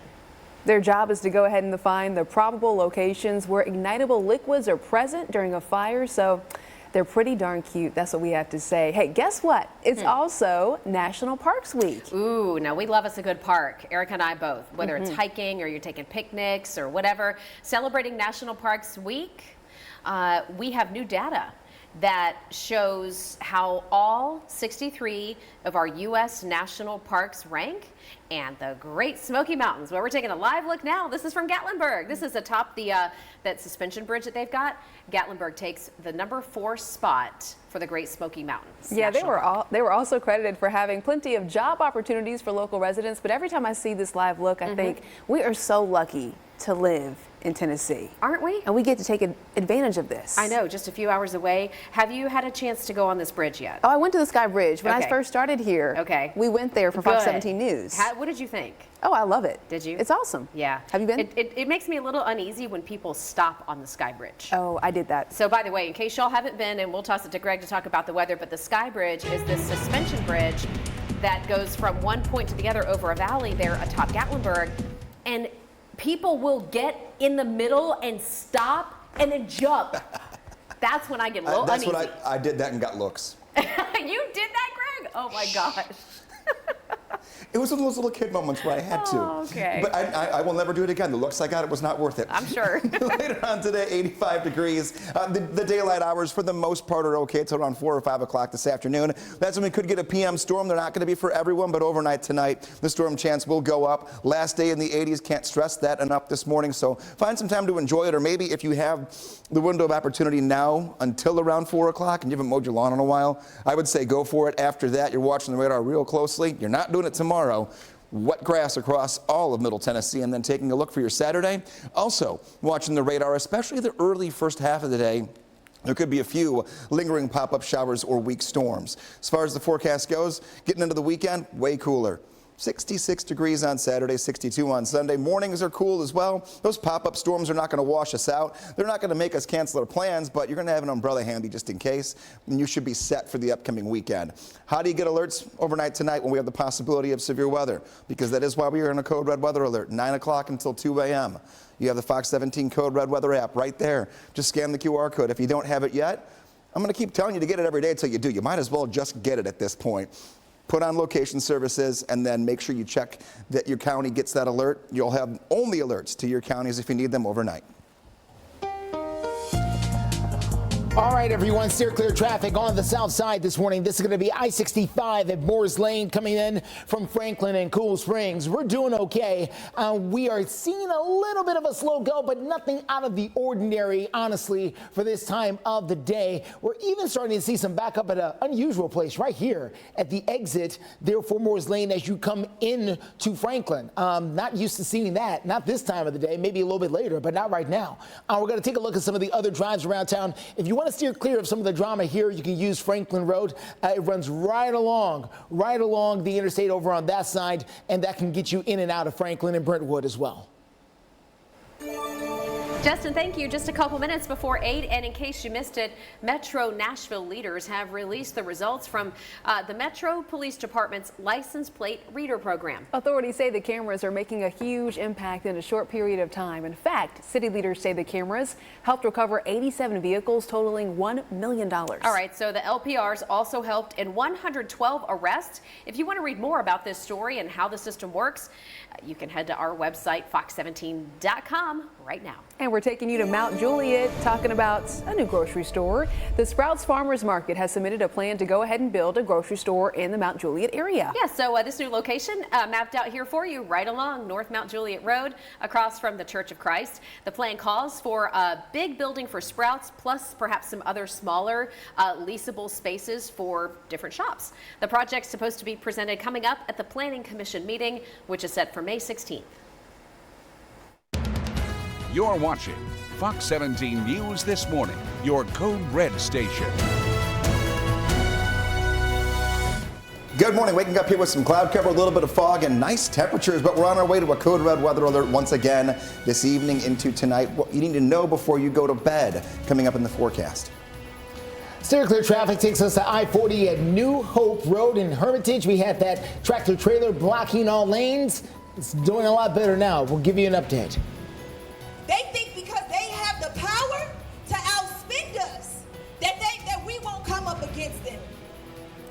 Locals are sounding off. More than 100 people turning out to protest a House vote on a bill that would allow Tennessee teachers at their choice to carry in the classroom. And this morning, we're getting an update on the second day of hearings involving the future of the Covenant School shooters' writings.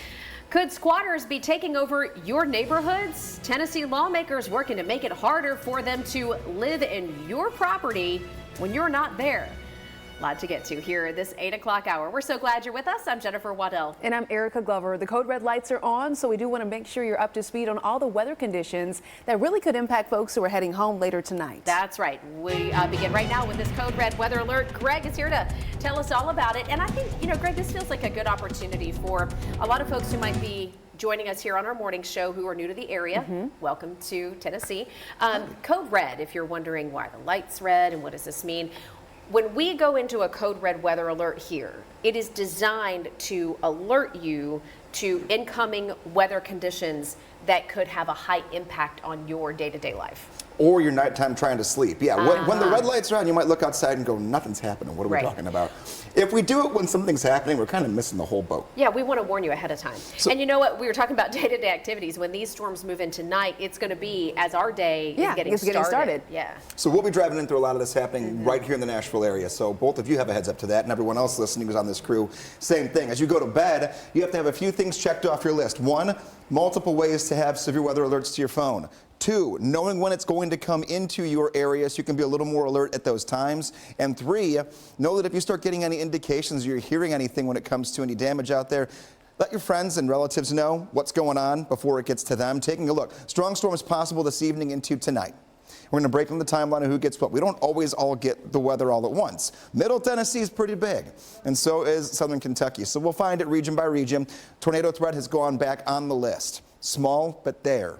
Wind and hail still the biggest things we have to watch out for when it comes to the forecast. 9 p.m. through around 2 o'clock in the morning. Those are the highlight hours we have to watch. But a few storms will be there late afternoon toward the evening.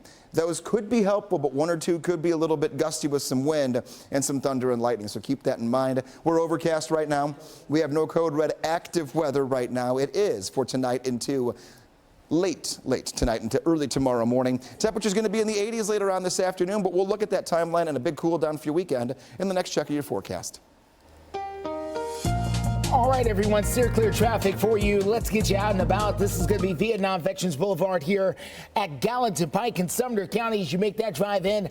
Things doing a little better, starting to ease up. Not nearly as much stop and go as we saw here about 30 to 45 minutes ago, so certainly a good sign. You can always try to use Gallatin Road if you don't like what you see here to get by, but in all honesty, pretty good. Coming down from Goodlettsville and ultimately from Gallatin. Here's a look at I-40 at New Hope Road. This is coming in from the Hermitage area. This truck right over here at one point was sitting square in the middle of the interstate, blocking off 2 lanes. TDOT came along, was able to get it over there to the shoulder, so now you have free flowing lanes back behind it. That should really help things as you make your way in from Lebanon and Mount Juliet all the way into Hermitage. Fox 17 News, we have been working to learn more about breaking news from overnight. We're taking a look at a map here. Metro Dispatch says one person was hurt during a shooting at a fast food restaurant. Yeah, so the call came in around 11 o'clock last night. That address is 2212 Nolensville Pike. When we did a search, that address comes back as a McDonald's, and it's the McDonald's right off Nolensville at I-440. Yeah, we're told one person was taken to the hospital, but right now there's no word on their condition or who police are looking for regarding this case. All right. Right now, 8:04 is the time. We shut down their session. Congratulations. This is what happens when we come together. But say it with me, y'all. When we organize. Well, things are heating up over at the state capitol. Hundreds of folks gathering there, taking over Charlotte Avenue, that is right outside of the state capitol. Yeah, so inside, lawmakers were set to vote on a budget and pass a couple of controversial bills. They didn't end up doing that. They had to end the session because another committee meeting went late. Not that the protest shut down the meeting inside. But listen, everybody had their own reasons for showing up yesterday. Some of them upset about a bill that is just one vote away right now from passing. And that bill would allow Tennessee teachers to, at their discretion, after training and evaluations, be able to carry in the classroom. Let's go ahead and listen to some of the protesters right now. Let's vote in people who are for common sense gun safety laws. Let's vote in people who support reproductive rights. Wanted to let you know that the House is supposed to meet every day this week, and I know we're coming up on the weekend, but also we're coming up on what is supposed to be the end of this session. April 25th is the targeted date for this current session to end. Yeah, right now, though, we are also talking about our economy and development. Yeah, development company Holiday Ventures is working on a new project, and this project is all in hopes of providing, I'm going to scooch on over right here. This project is in hopes of providing more affordable housing to folks over in East Nashville. Yeah, and this is a topic that has been discussed for years now in Nashville with the cost of living going up, Nashville being the it city, but it's getting harder to afford to live here. So Fox 17 News reporter Karen Aguilar joining us live to tell us more about this new property as we track the booming growth. Good morning. Let me tell you how we got here. This spot behind me on Joseph Avenue was once named River Chase Apartments, but was torn down. And the people living there had to find a spot to live. Once they did, they realized how high those rent prices were and asked for affordable housing. Well, now their wish is coming true with Park 24. It's an affordable housing complex, which will be in the spot that you see right here, where the former River Chase Apartments were. So today there will be a groundbreaking ceremony for this much needed development. The higher end would be around $1,500 for the bedroom, one bedroom, and a lower end would be around $530. For a 2-bedroom, the low end is around $630, the high end around $1,800, and a 3-bedroom would be as low as $735 and up to around $2,000. It all depends on your income, with some people making $12 an hour, working 40 hours a week. This could be the difference between secure housing and possibly being evicted. a reality that many Nashvillians are facing, and the reason the community asked for this development in the first place. Evan Holliday, the CEO for Holiday Ventures, explains how this was funded considering the market value for apartments. It really is a public-private partnership. We use a lot of, from federal funds to state funds to even local metro funds and different financing tools. And it takes every bit of each layer of that, especially in today's high construction costs, high interest rate environment. Land's not getting any cheaper in Nashville. The groundbreaking ceremony will take place at 10 a.m. right here behind me, and there will be speakers who will be talking more about how this amazing development came to be. Reporting live in East Nashville, Karen Aguilar, Fox 17 News, your Code Red station. Karen, thank you very much. 8:08 is the time. School buses will be getting more changes in Rutherford County. We're going to tell you why some bus owners are frustrated about it. And we are in a Code Red weather alert. Our Code Red meteorologist, Greg Bobus, is always $9.99. Thousands off swim spas with hundreds in stock. 24-foot above grounds from $19.99. Stowe semi-in grounds from $99.99. Complete in-ground package starting at $30,000. One-piece fiberglass pools. Lowest prices in over 5 years. Hundreds of ice sponges in stock now. Patio sets up to 60% off retail. PoolSpaDepot.com.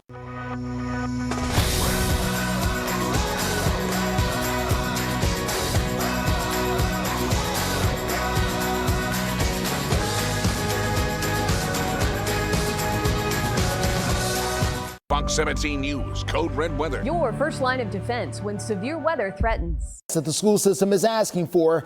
This is all leading to a little frustration that Trey Lee from Rutherford County Schools has been hearing about. We've had some issues with past contractors where they have, I'm going to use a term that's in my trade, they did a butcher job putting in some systems. The radios that were installed, we didn't have a whole lot of say in that. They were the county contractor.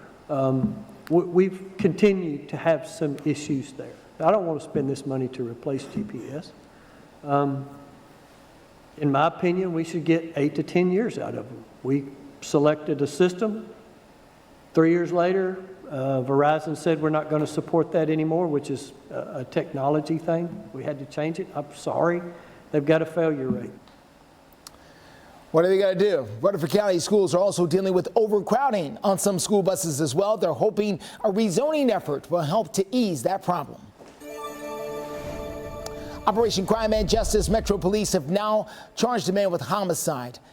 He's charged with the homicide of a toddler at that. Happened Monday morning. 25-year-old Keith Swanson is charged with killing a 22-month-old girl who was in the legal care of his girlfriend. Police say that the child was taken to Vanderbilt Medical Center for treatment, but doctors could not save her. The autopsy shows that the child died from blunt force trauma. Swanson's being held on a $250,000 bond. That's our goal, to keep you in the know about things happening in your community. You can get more local reporting plus national news delivered right to your inbox by signing up for our daily newsletter. You can do so at fox17.com. Greg? We are waking up here with some visibility issues, but no rain, temps in the 60s. But by the end of the day, showers and storms begin to creep in for just about everyone, putting us into a code red weather alert, the latest in the forecast. Steer clear traffic as I-24 at Harding Place just cleared up a crash in this area. We'll give you the latest drive times. Plus, we are getting closer rather to making a decision about the Covenant school shooters' writings going public or not.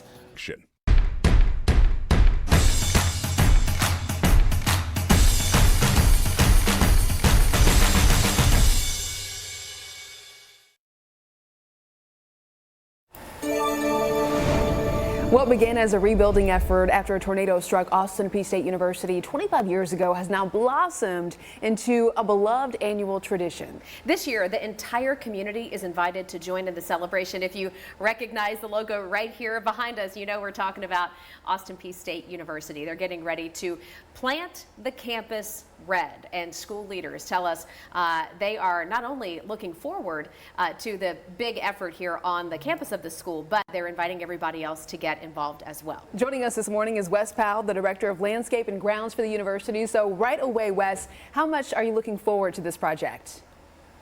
You know, this project is anticipated every year and has been for 25 years now.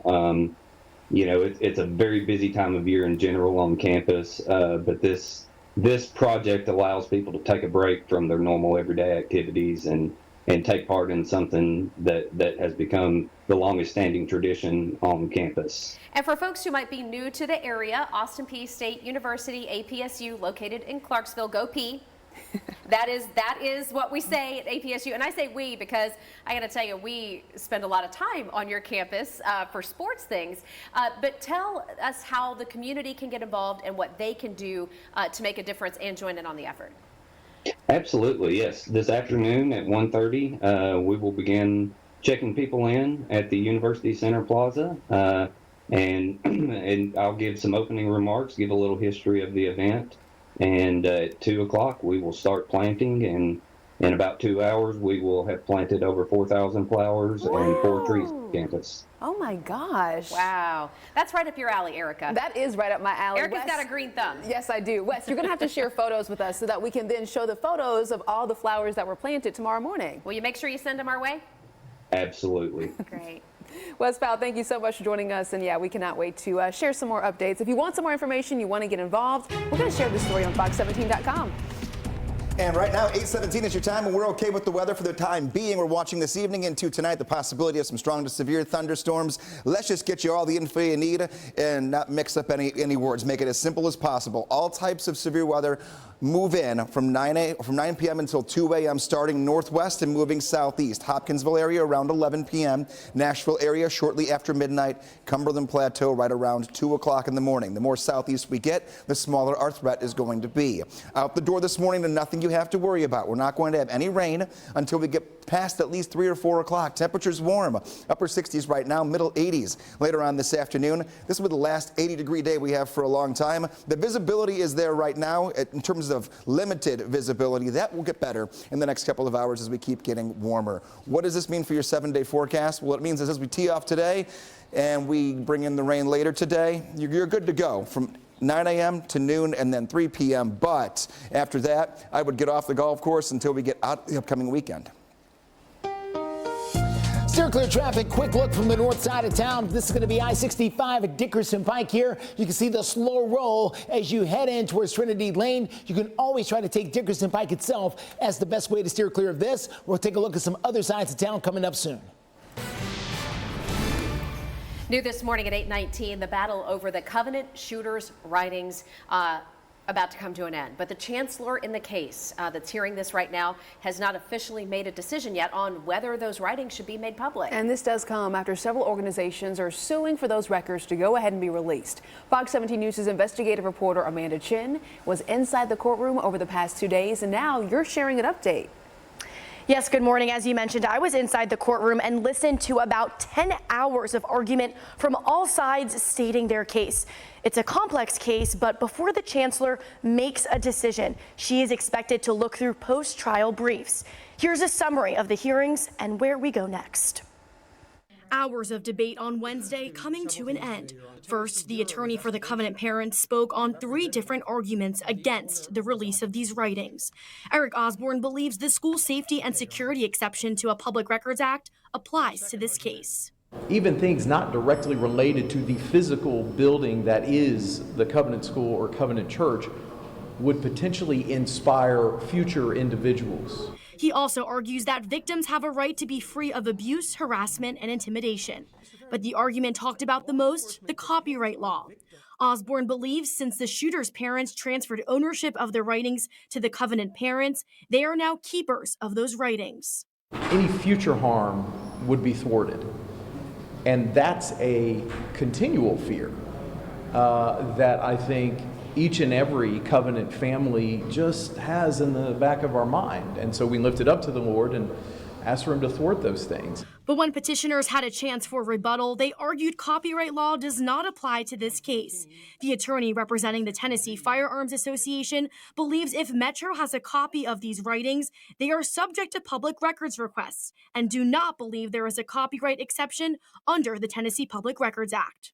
From coast to coast, unfortunately, there's been so many of these shootings, including shootings specifically at schools, and there's always been a release of these sort of records. The petitioners also feel the shooter's redacted writings wouldn't violate school safety and security exceptions, since they are not asking for security plans for the school. There is I think, a public expectation that those records will be released.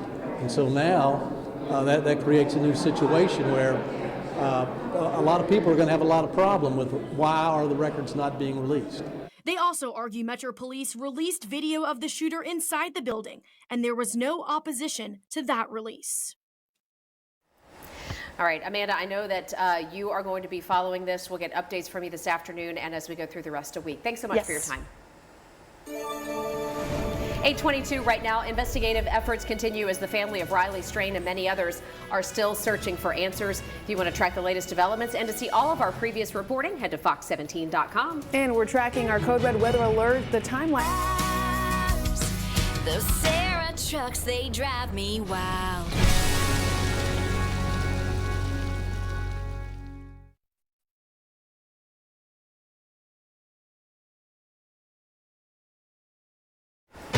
We have breaking news this morning. A powerful earthquake has rocked southwestern Japan. The 6.6 magnitude quake hitting overnight and was centered off the island of Shikoku. At least 9 people were hurt. Now, this quake sent items crashing to the floor inside homes and then ruptured water lines that were nearby in other cities. The Japanese Meteorological Agency said the earthquake originated about 30 miles below the sea's surface and posed no dangers of tsunamis. Time right now is 8:25. Taking a look at the forecast here. Going toward the weekend, a big cool down happens. We're code red for this evening into tonight, and we'll have a new look at future track in about 5 minutes from now. But it leads us here. If you're making weekend plans right now, 66 degrees on Saturday, 62 on Sunday. Just perspective, we're already warmer than that. Now, late day today, a few pop-up storms. That'll be the case on Saturday as well. But our best chance for severe weather is going to be overnight tonight. We'll break it down region to region and the specific threats, how they've increased or decreased since you went to bed last night. 8:26 is the time. Let's take a look over on our Fox 17 News Facebook page where we do have a scam alert that is up and active this morning. Yeah, so Metro Nashville Police alerting everybody that there is a parking ticket scam circulating in Nashville. This is our Facebook post about it. Here's what you'll want to know. The fake tickets have primarily shown up in the Midtown area, think like Belmead, West End, Green Hills, 12 South. These are tickets that might look real, but the giveaway that they're fakes is that they have a QR code on them. Yeah. The police department says they will never give you a parking ticket that has a QR code on it. So if you see one, it's bogus. You can head to our Facebook page right now. Check out the article and the links so you can share it. And heed that warning. Yeah, for sure. All right, let's talk about your steer clear traffic very quickly. We've got a full update coming up at 8:30, but this is I-40 at Old Hickory Boulevard over in the Bellevue area. Nice view, and you can't really enjoy it because the traffic is moving so well. We'll tell you more about it coming up in a few. And the details in their crawl space. But don't worry, we got this. At AFS, we'll do a home inspection for free. This Fox 17 This Morning newscast is sponsored by Alive Hospice. You're watching Fox 17 News This Morning, your Code Red station. Dry and gloomy right now, but we're in a code red weather alert for this evening into tonight. Our last batch of potentially severe weather for the week. When it will roll into your neighborhood coming up in the forecast. Steer clear traffic takes us to the north side of town, 65 at Dickerson Pike. A bit of a slow go there. We'll tell you the best way to deal with this. An affordable housing complex is being built right here in East Nashville. I'll have the details on the development and the groundbreaking ceremony next. We have a lot to get to, but first, we do want to say thank you for joining us here on Fox 17 News this Thursday morning. I'm Erica Glover. And I'm Jennifer Waddell. Glad to be your live local news source through 9 a.m. We are in a code red weather alert. We don't want to waste any time. We ask Greg, what should we expect overnight into early Friday morning? Because some of us have the